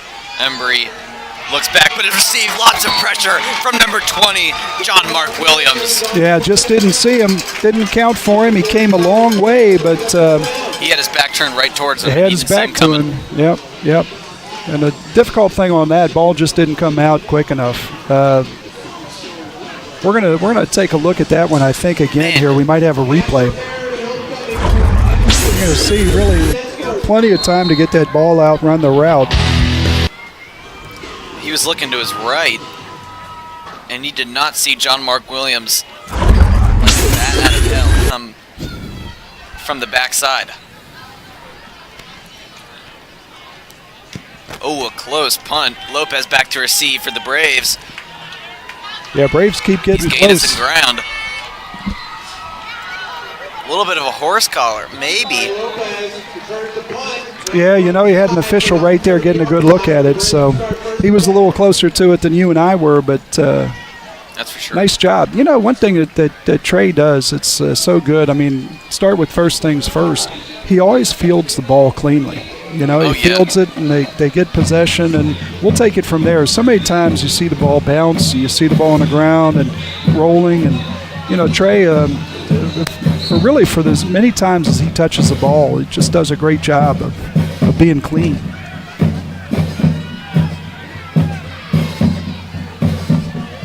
Dean looking downfield, gets it to Demetrius Baylor. And he's going. He's gaining ground. The 20, the 10, the 5, and a touchdown, Braves. Yeah, Jake, it's crazy. When we came back out there, about 4.5 minutes left, the Braves go in, score. Taylor gets the ball. You think maybe we're headed to the half. Braves get it back, and just like that, another big play. Here we might have a replay on this one with Meach going the distance. Let's take a look here, Jake.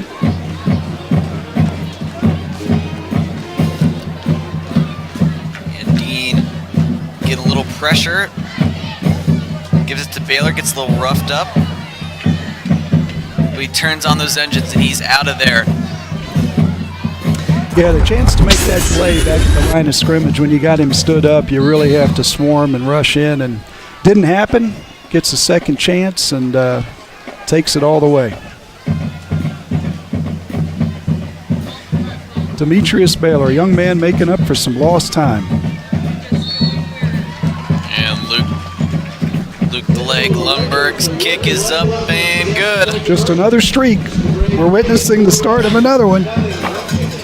Great job by the Braves, and right now Taylor just, get a first down, get a couple of things established, and hold on to this ball to the end of the half. And the Braves increasing themselves from the Taylor Yellow Jackets. Yeah, 2 weeks in a row the Braves have put up 40 or more in the first half, and that's the kind of start I think they're looking for. What that enables them to do, first of all, secure the game, but second, come out in the second half, and there are plenty of ways this team can get better, and I'm sure they'll be thinking about that and working on it. Nothing like live game action for some of these younger guys and maybe some of the different formations they want to try, and so Braves with an opportunity to keep getting better.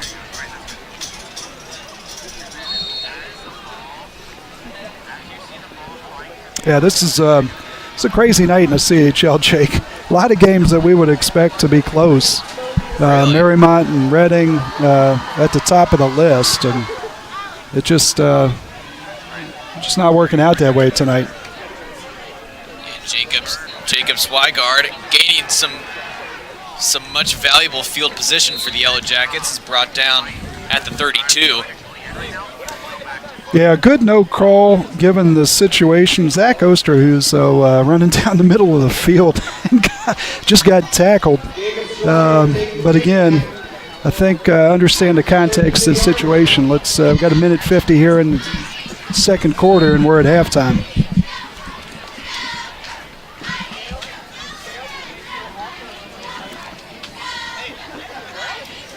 And Tyler Embry in the shotgun formation.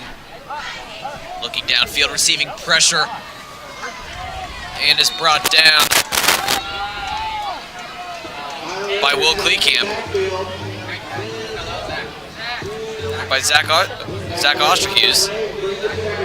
Yeah, Taylor, a pretty big team in their own right, and just having a little trouble with protection right now.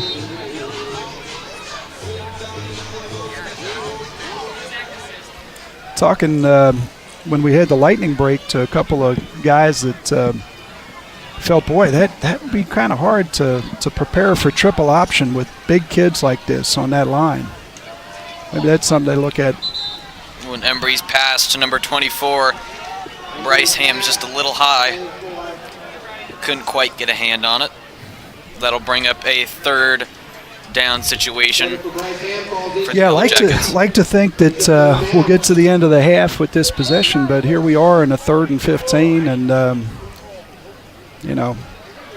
key is don't turn it over, and then see if you can cover a punt.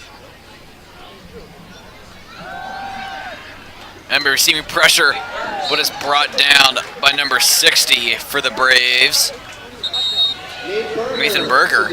Well, Trey Lopez is going to come out. I lost count here, Jake, but I got to think, my guess is somewhere around 7 or 8 punt returns easily in this first half. Easily. Looks like we'll have a timeout on the field. Yeah, difficult thing here for Taylor. You'd like to get to the half, but going to have to cover this punt here with Trey. Of course, the punt game's been really good on both sides tonight. Other than the protection, when the kids are kicking it, the kicks have been really good.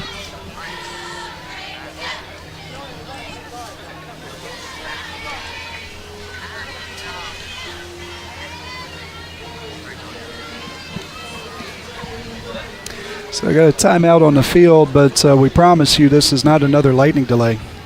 That's for sure. Yeah, in case anybody's watching and wondering.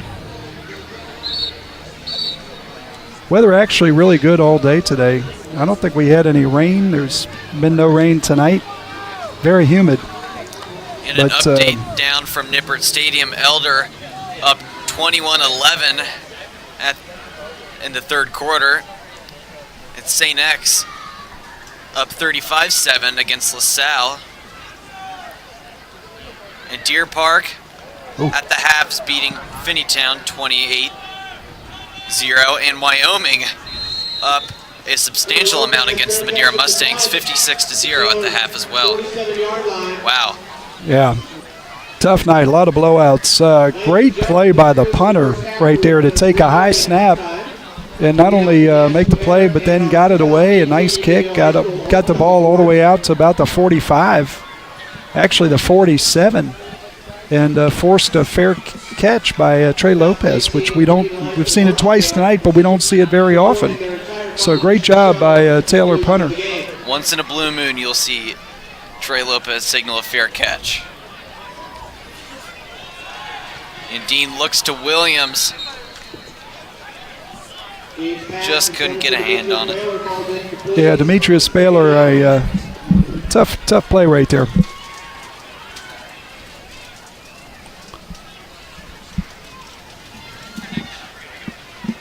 Meach looks to be running healthy tonight. Yeah, he was a little questionable going into the Marymount game, but was limited. But boy, he had a monster game. Yeah. I think we'll probably see a lot of John Mark Williams here in the second half. Yes. Oh, Dean looking deep to Lopez, and it's good. Touchdown, Braves. Yeah, Cole Dean doing a great job of getting his feet set, getting his body turned around, running to his left, throwing with his right hand, and throwing vertically down the field. Oh, yeah. Nice job to get his feet straight.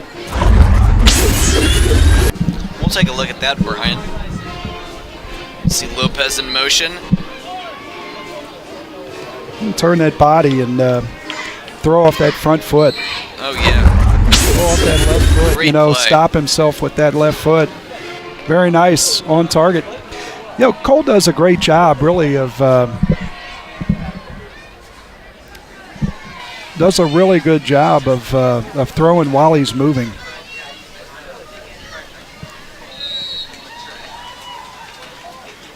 And another PAT by Luke the Leg Lumberg is good. 48-0 with 36 seconds left in the second quarter. Yep. Yeah, I hate to see a game get into this situation, but you have to think back to the first few weeks of this season, and where we went through again that stretch with Madeira, good football team, did a lot of really good things, particularly in the first half against Indian Hill in that game. And then the game at Reading down, actually, at the start of the fourth quarter. And I think what you're probably seeing from the Braves is just trying to come out of the shell a little bit here. I don't think it's any disrespect to anybody, anything to apologize for. Just coming out of the shell, being as good as they can be. And right now, a lot of guys doing things. It's good to see Trey Lopez be involved in scoring plays that stretch the field. Really, the Braves appear to have almost every aspect of the offensive game you can ask for.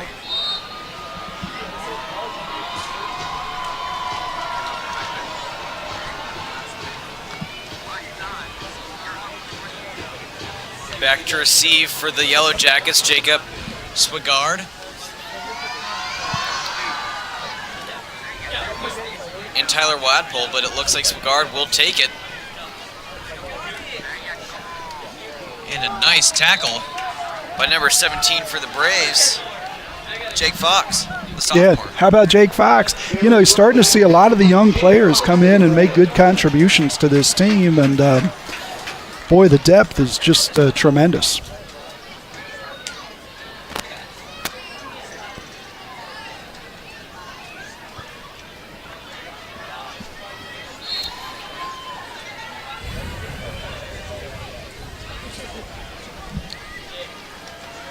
We'll see what Taylor decides to do, still in shotgun.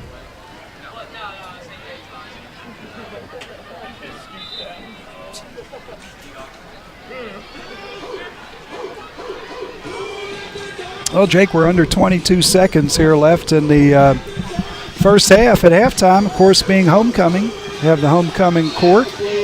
Lost a few students to the lightning delay. Right. Unfortunately. Right. They're all early to bed. About that. Yeah. Like to get the rest.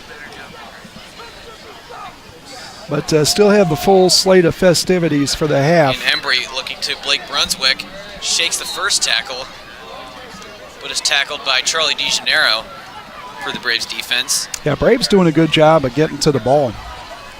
Looks like Taylor will try to sneak in another play, but clock winding down, and that will conclude the first half of play here at Tomahawk Stadium. Braves up 48-0. Jake, I'm going to go vote for you for the homecoming court, and then I'll see you on the other side in the second half. All righty.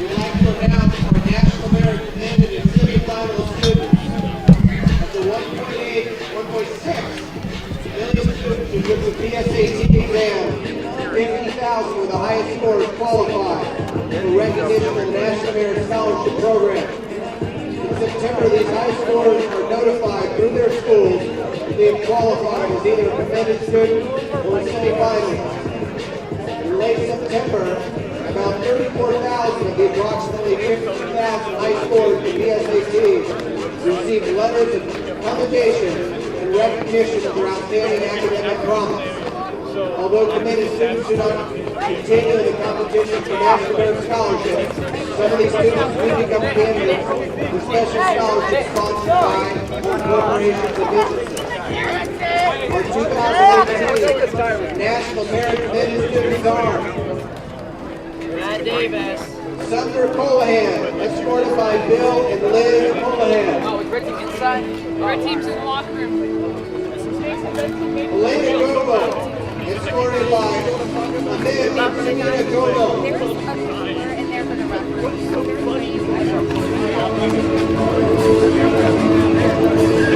Albert Kwan, escorted by Edward and Alice Kwan. Red Team, you're in there. Nina Price, escorted by Tom Price.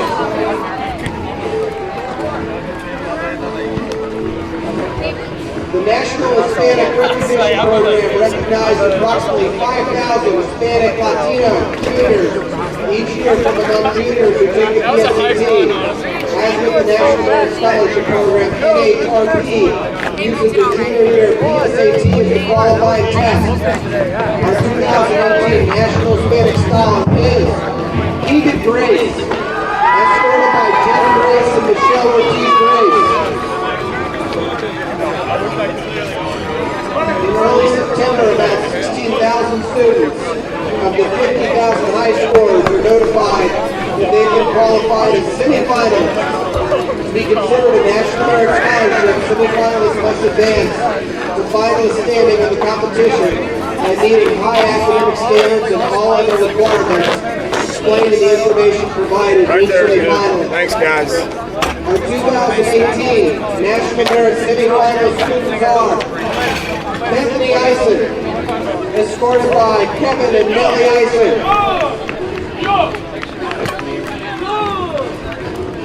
Sarah Kaplan, escorted by Dr. Stephanie Kaplan and her +1, Howard Kaplan.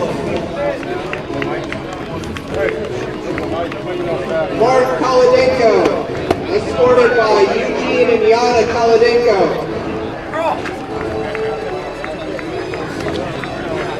Priyanka Musti, escorted by Satya Musti. Mackenzie Nelson, unfortunately, was unable to attend the event. Cooper Pierce, escorted by Brad and Elizabeth Pierce.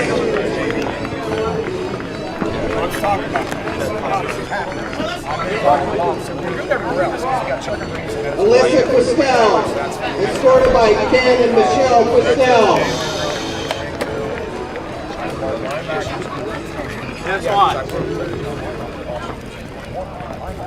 Ellie Ravenol, escorted by Keith and Stephanie Ravenol.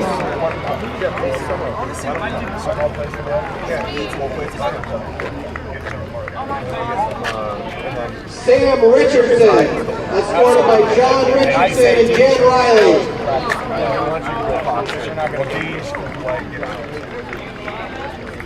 And Trey Skidmore, escorted by David and Kristen Skidmore. We'll only go first. Right out of the gate. Jake, let's make sure we got it straight. Hey, G, you're going to sing it free.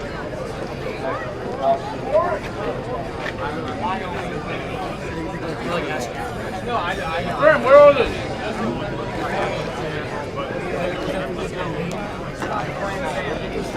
Made it out my mama crib, then bought my mom the crib.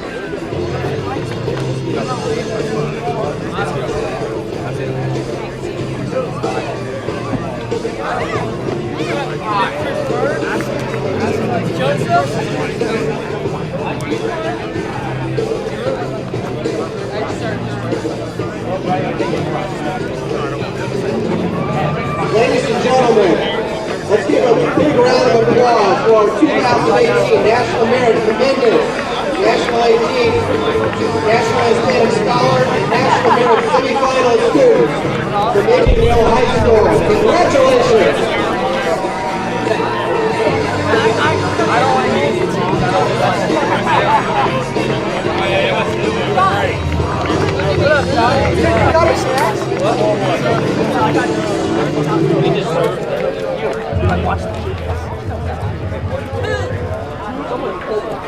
Ladies and gentlemen, we'd like to introduce the 2018 Fall Homecoming Court.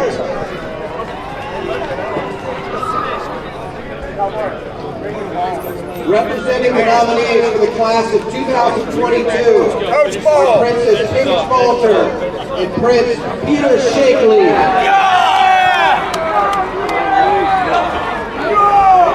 Also representing the class of 2022 are Princess Maddie Muldrum and Prince Hayden Wicks.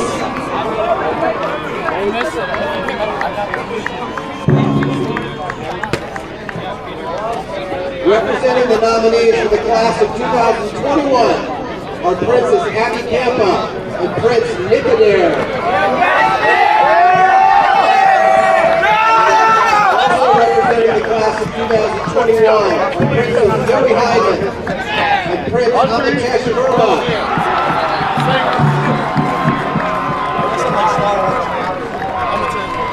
Representing the nominees for the class of 2020 is Princess Ellie Bayless and Prince Garrett Anderson. Also representing the class of 2021 are Princess Claudia Holander and Prince David Slattery.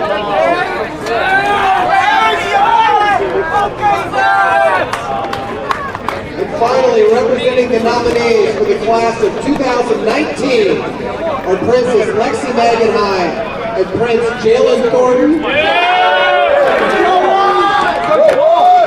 And also representing the class of 2019 is Princess Emily Singer and Prince Michael Phillips.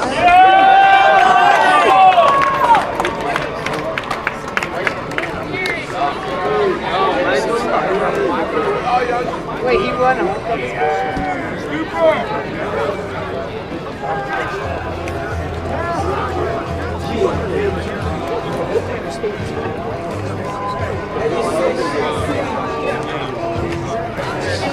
Ladies and gentlemen, let's give a big hand presenting your 2018 Indian Hill High School Fall Homecoming Court.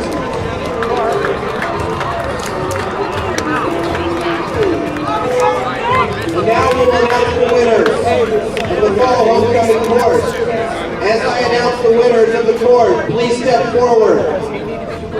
In the freshman class, the freshman princess is Maddie Muldrum. And the freshman prince is Peter Shakely.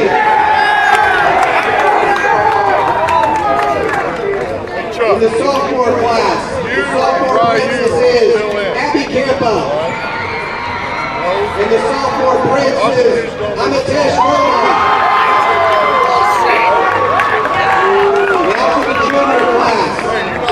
The junior princess is Claudia Holander. And the junior prince is David Slattery.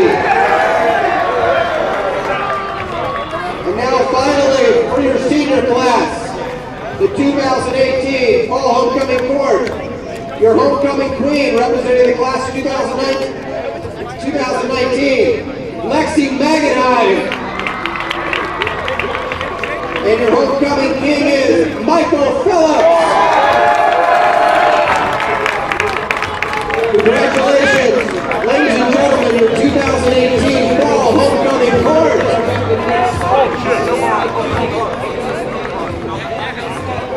Congrats, have fun, and be safe tomorrow night.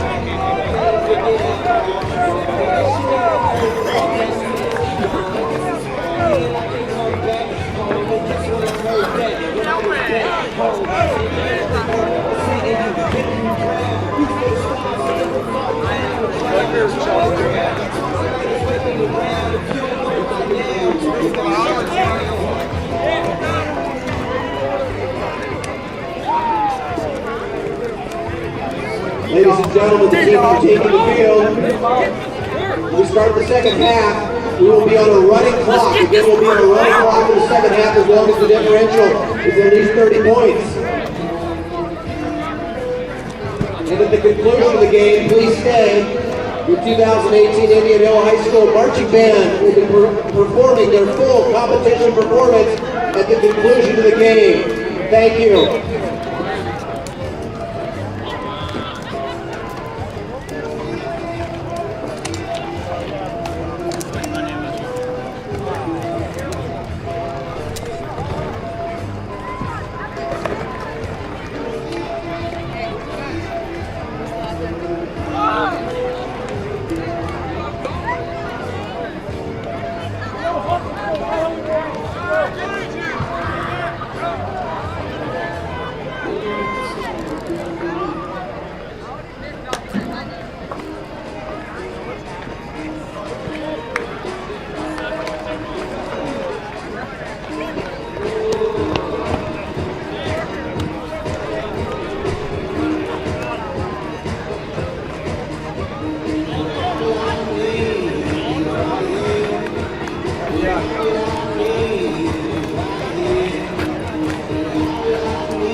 How come I can still hear Robert?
Gentlemen, we're about to start the second half. Take your seats.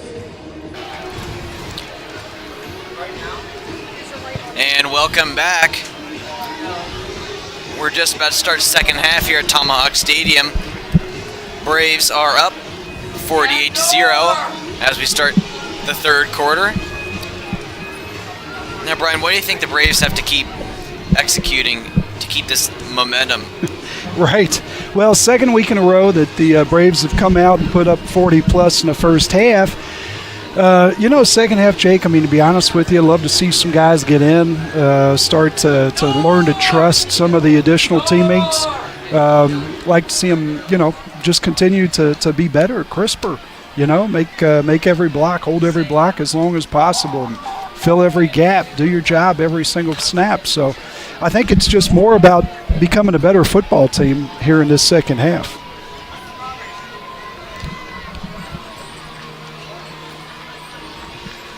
It'll be interesting to see when the Braves put in their second string guys as the game continues to unfold. Yeah, last week, if you just look back to history, the Braves up 48-7 at Marymount last week, and Braves scored 7 points in the third quarter. That was it for the second half. Marymount got 6 in the fourth quarter, and pretty much an even half in the second. So we'll see what the Braves do tonight.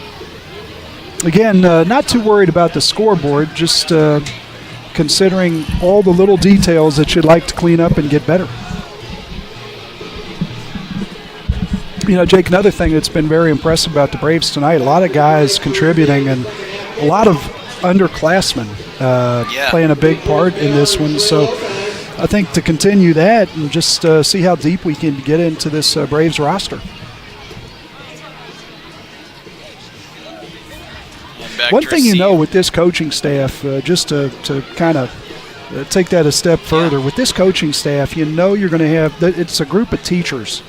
So that you're going to have guys out there that, Bob Odom and Paul Jenny and Larry Eli and Coach John Masali and Brad Hamilton, Matt Walton. These guys are all going to teach this second half. We'll see Will Kleekamp with the carry. Bounced a little in front of the intended receivers. Will Kleekamp doing it all. On both sides of the ball. You remember that tight point in the Madeira game with that kick that went short, and William able to get his hands on it and catch it falling backward. A big point in the game where, if you don't keep possession and Madeira gets field position there, could have been pretty tight. So nice job by William again. Good athlete. We'll see Lopez in motion. Dean hands it off to Baylor. Going wide left, has lots of space to work with. And he turns on the engines, the 10, the 5. Touchdown, Braves. Yeah, each untouched. And that's hard to imagine. He did a lot of it himself as far as getting outside, good blocking, but Taylor not putting a hand on him.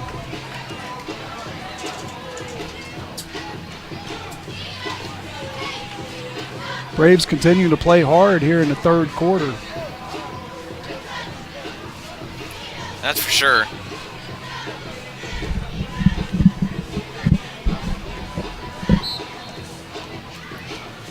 Do see down on the Braves sideline Joe Oakes with the shoulder pads and the helmet off. So I think we've seen the last that we're going to see of Joe Oakes tonight.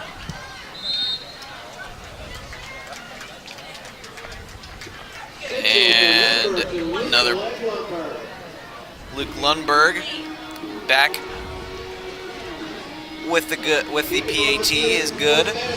Looks like the other thing I see down on the sideline, Jake, is see Ty Thornton putting on the headset. And I think we might be seeing Ty in at quarterback here sooner than later.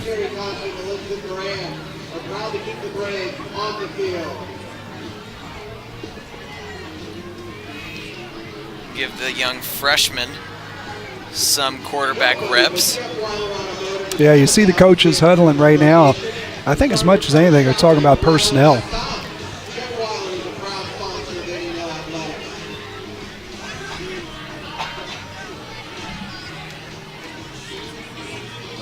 I'd imagine the other thing we might see here is maybe Demetrius getting a little time off and a lot of carries for John Mark.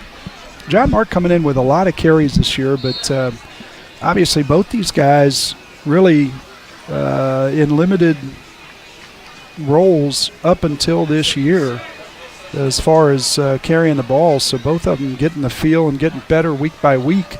So an opportunity here in the second half to get John Mark some reps. Jacob Serguald's going to let this bounce out of bounds. That'll force a touchback. The ball will be on the 20.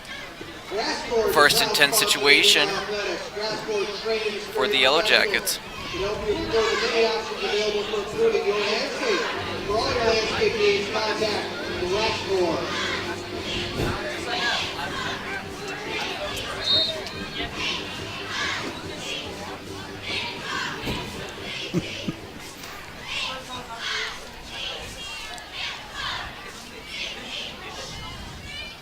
We'll see Embry hand it off to Jamarian Jones again. Gets held up right at the line of scrimmage.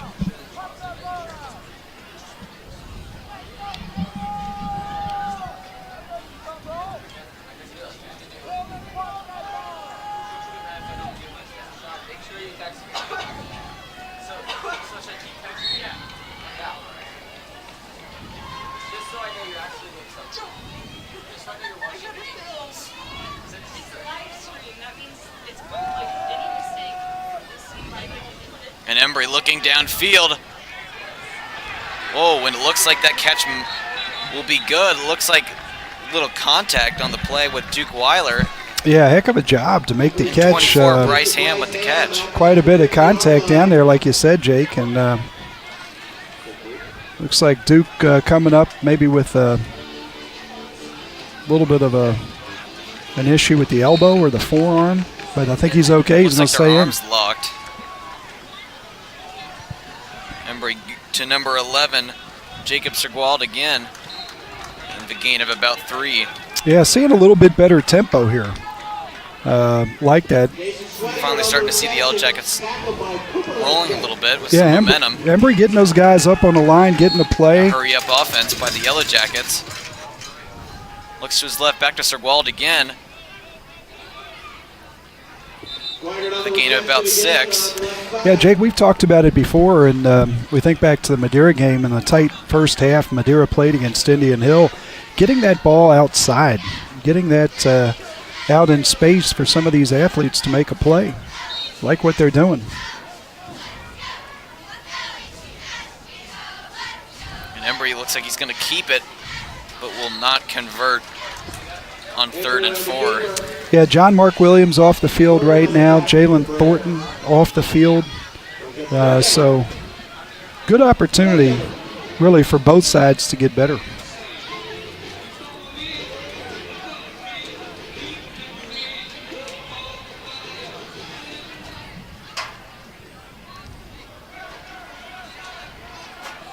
We'll see Embry asking for the ball. Drops back. Looks downfield and will be caught by number 21. Yeah, Jamarian Jones with the touchdown. Yeah, Jamarian Jones with some late separation there. And a nice throw by Embry to get Yellow Jackets on the board.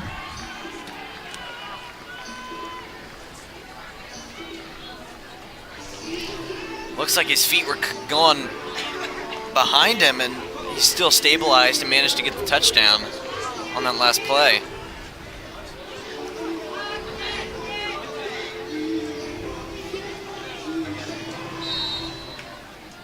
Yeah, nice job by Taylor. Increase the tempo and get up to the line and be aggressive. Wow, and a low kick from number 75, Cameron Schaefer. That'll put the Yellow Jackets at 7.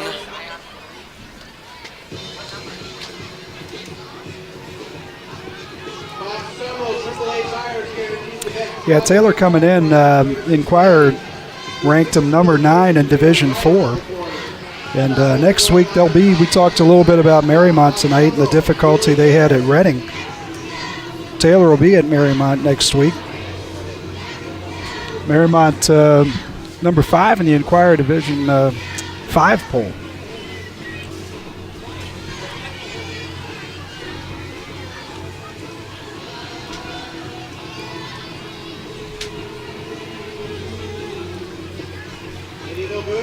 We'll see Baylor and Lopez back to receive for the Braves. You know, it's funny. We talked a few times over the broadcasts about Reading and really not knowing week to week exactly what you're going to get. And, boy, they showed us tonight they can be awfully good. For sure. Looks like a low kick. Baylor will receive, goes right up the middle, but will get brought down by number 41 for the Yellow Jackets. 44, my bad. Jackson Gargano. Yeah, as we suspected, Baylor will come off, and John Mark Williams looks like will be the feature back here. Ty Thornton will be your quarterback. He's got DeGennaro out to one side.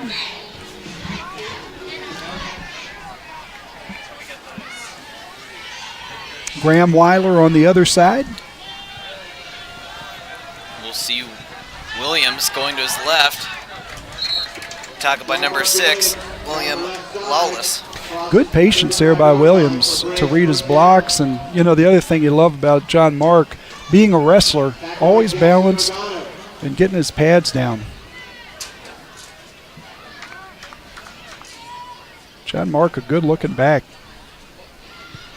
John Mark Williams looking for redemption after coming up short in the state finals in wrestling. Left a bitter taste in his mouth and hoping to get back to the finals this upcoming winter. Boy, those things really work together, don't they, wrestling and football? Lopez will run out at about the 30. Lopez has secured around the right side, goes out of bounds.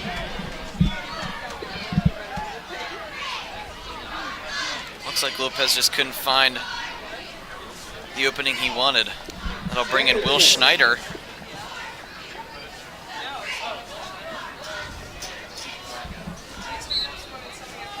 You got that back. How about that Charlie Summerall? See him get a few carries here. High snap, good job. To Summerall right up the middle. And he will get a first down. The 10, touchdown Braves. Yeah, Charlie Summerall going north-south right there. And great job by Thornton, really. You think about coming into this game, first series, high snap, still able to cleanly get it to Summerall, and Charlie does the rest. Nice job by that offensive line as well. I don't know that he was touched. I don't think he was either. Charlie coming over and telling me, Che, that line's pretty good.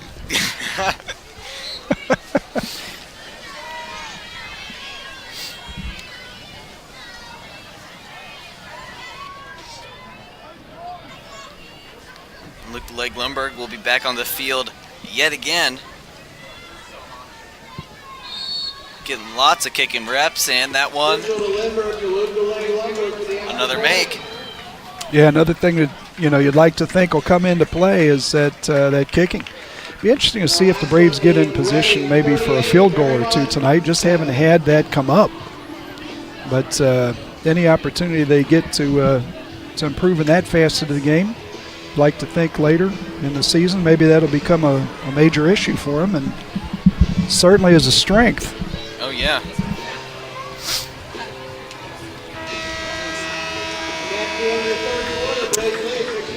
And that'll bring up the end of the third quarter. Braves up 62-7. Yeah, Jake, I think we've already seen a little difference between this week and last. Last week the Braves, I think, attempting to do the same things, run the football, get some other guys involved, and unable to kind of get up and down the field against Marymount, but did the right thing. Doing the right thing again here tonight, but just continuing to score 14 points in that quarter. Yeah.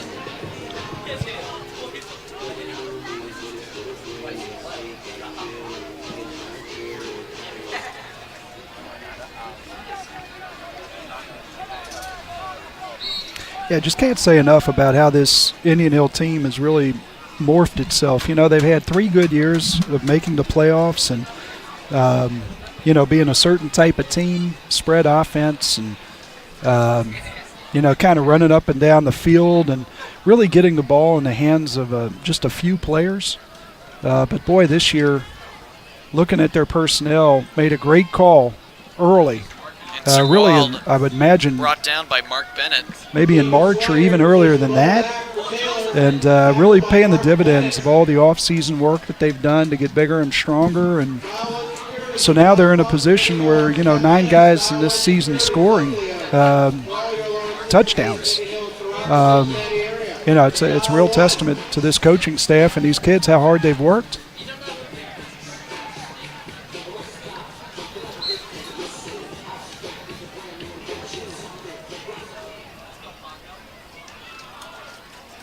And Tyler Embry, shotgun formation,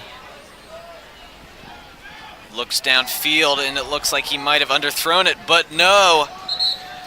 Bryce Ham comes back with the reception for the Yellow Jackets. Yeah, a lot easier for the offense to make the adjustment to a ball that's underthrown. Nice job there by Taylor. Mark Bennett with good coverage, but it's tough to come back on that. Good pressure by Charlie Summerall. Embry hesitating, but gets it to number 7, Johnny Kearns. Yeah, knocked out by William Cleveland. It's just love the pace that Taylor has come up with here the last couple of drives. Yeah, it looks like we're slowing down a little bit here again, but and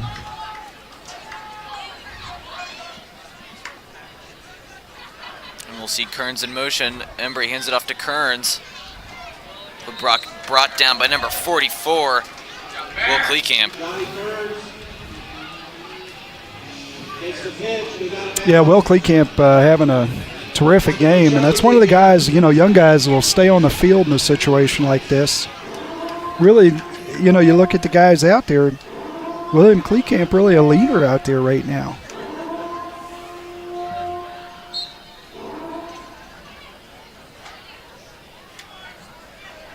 Jack Sitchell getting an opportunity to play a little linebacker.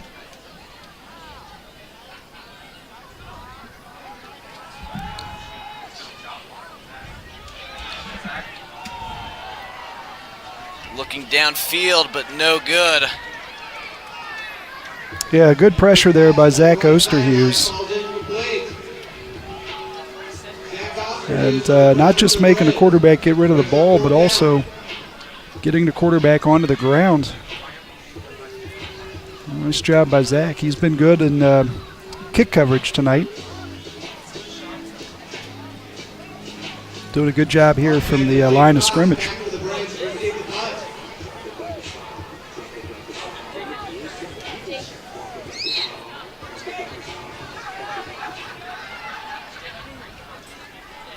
Also seeing Joseph David out there.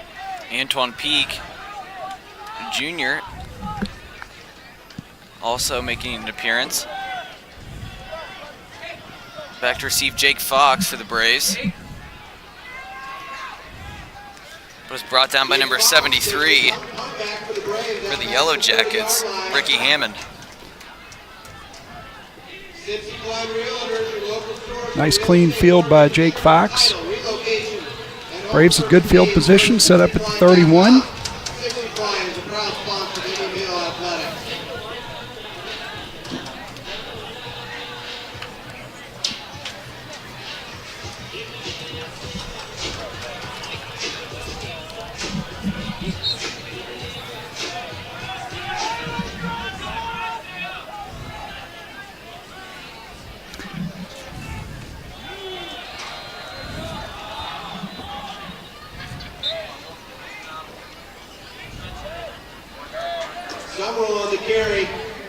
Yeah, Summerall, I'm not sure if that ball came out. Braves maintained possession if it did, but... Yeah, it looked like it might have popped loose for a short period of time. I think we're going to see Charlie with the ball in his hands quite a bit.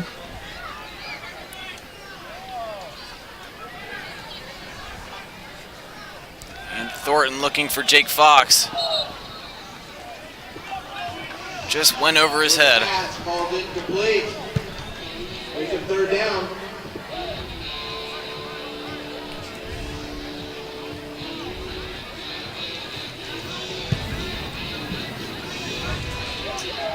Well, still 6.5 minutes left here to play, but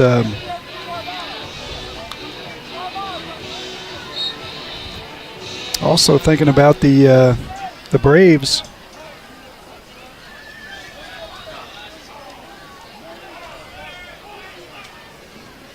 And where they'll be next week. Looks like Ty Thornton will keep it. The spin move, but is brought down hard by number 40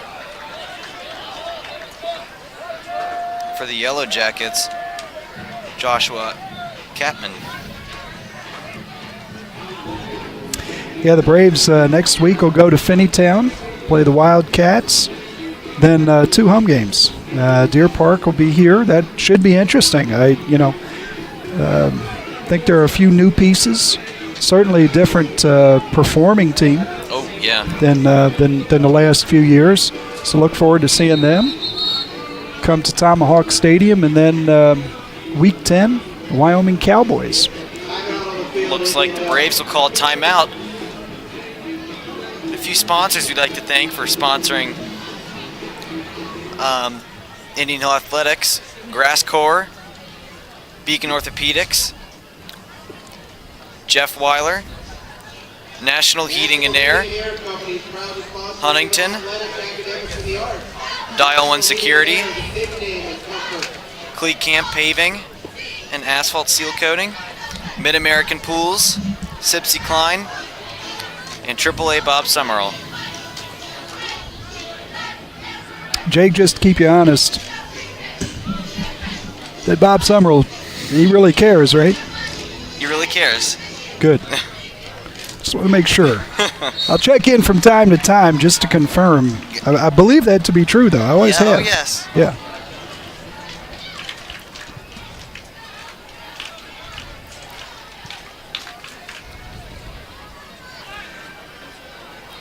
Well, we'll see Logan Person's punt up. Back to receive is Jared Wadpole.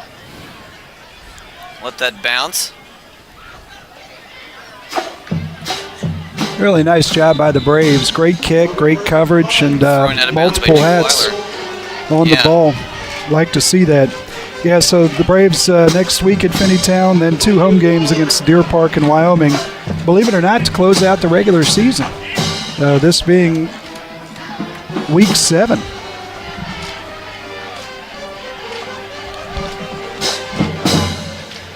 So we talked about Joe Edel and Joe's website, which is pretty well regarded as far as used for the Ohio High School Athletic Association, the tournament pairings. At this point right now, Embry looking long to number 11, Jacob Sigwald again. Brought down by number 26 for the Braves. Nick Adair on the tackle. Yeah, Nick Adair. Nick Adair on the tackle for the Braves. Very good. The Joe Edel site right now has the Braves in Region 16, which is the 4th of the Division 4 regions, at number 2. And Embry looking long downfield. And a flag will be thrown, most likely for a pass interference. You know what? Good competitive battle down there. Jake Fox doing a nice job. You know, you don't really, I mean, you'd prefer not to see the penalty, but you like to see guys battle for the ball. And Jake Fox did a nice job there battling for the ball. We'll take that. That's not the end of the world right there. But the Braves, number 2 in Joe Edel's rankings, actually Wyoming coming in with number 1. Now, these things could change, obviously, the strength of schedule and the results of games. Clinton, Massey, Waverly, a lot of good teams in that group. Ranked number 1, of course. Yep. But within the region, Indian Hill, if you're noting right now, at number 2 seed, and number 7 just so happens to be the Aiken Falcons. When Embry's pass, number 14 is complete. Stephen Bledsoe with the reception for the Yellow Jackets. Cooper Weiler with a nice tackle. But the Braves, with an opportunity if things held to face Aiken. I have to think the Braves would like to do that. The one loss this year, the game I don't think they feel like they played their best. Embry receiving, threatened out of the pocket, but he's still scrambling. Oh, almost picked off by Antoine Peak Jr. Yeah, Embry kind of liked the fact he's able to buy time, but kept looking down the field. Good defense by the Braves because he was looking and obviously didn't see anything that was really open. Nice job by the Braves there. Stay with the play. Two minutes left in this one.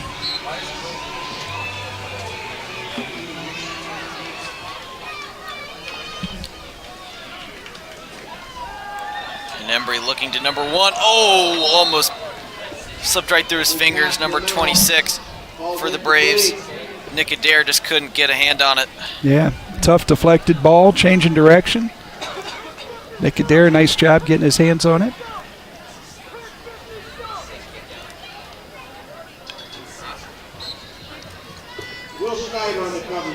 So the Braves come out of this one, for all intents and purposes, a healthier team. I think a better executing team. For sure. They'll probably have some things they'll look at critically tomorrow morning and clean some things up, get to Finneytown. Embry with the keeper. Brought down by number 55, Joseph David. I think the Braves have turned a corner as far as motivation. I think the motivation right now is just to get better. You saw it tonight. I think they were playing against the game itself. They really weren't playing for score.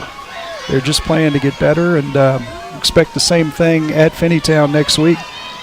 And Embry, his pass to number 19 is good. Number 19 being Dylan Lanham with the touchdown.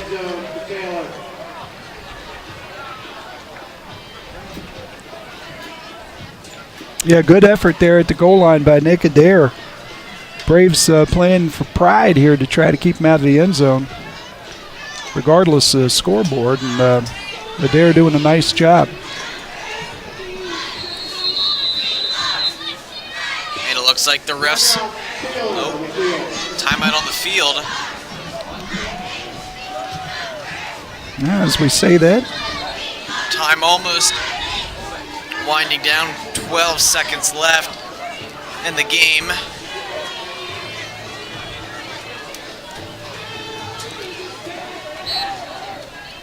Did you get a number on this kicker? Was that 15 or 16? Looks like number 15.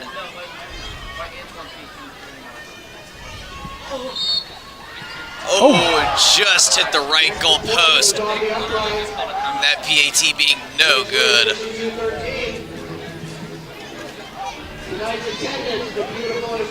I like it. Good effort right there. I think that ball actually got struck better than the first one at the other end.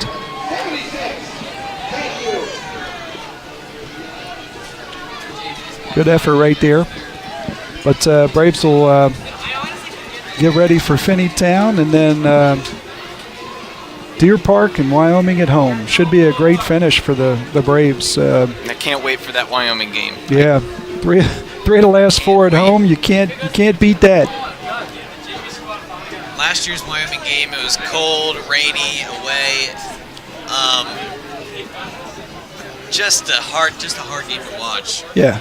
Well, Braves had a lot of opportunities to win that game, the first one at Wyoming.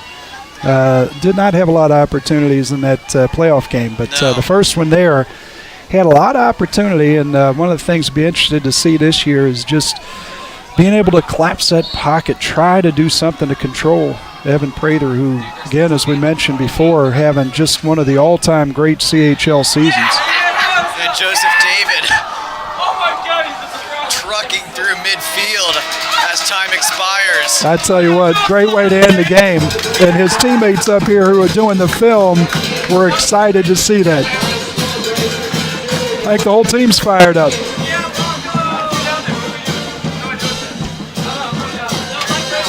Well, Jake. And signing off from Tomahawk Stadium, I'm Jake Summerall. Joining with me, Brian Shaw. This one belongs to the Braves here at Tomahawk Stadium. We'll see you in 2 weeks when the Indian Hill Braves square off against the Deer Park Wildcats. Take care and good night.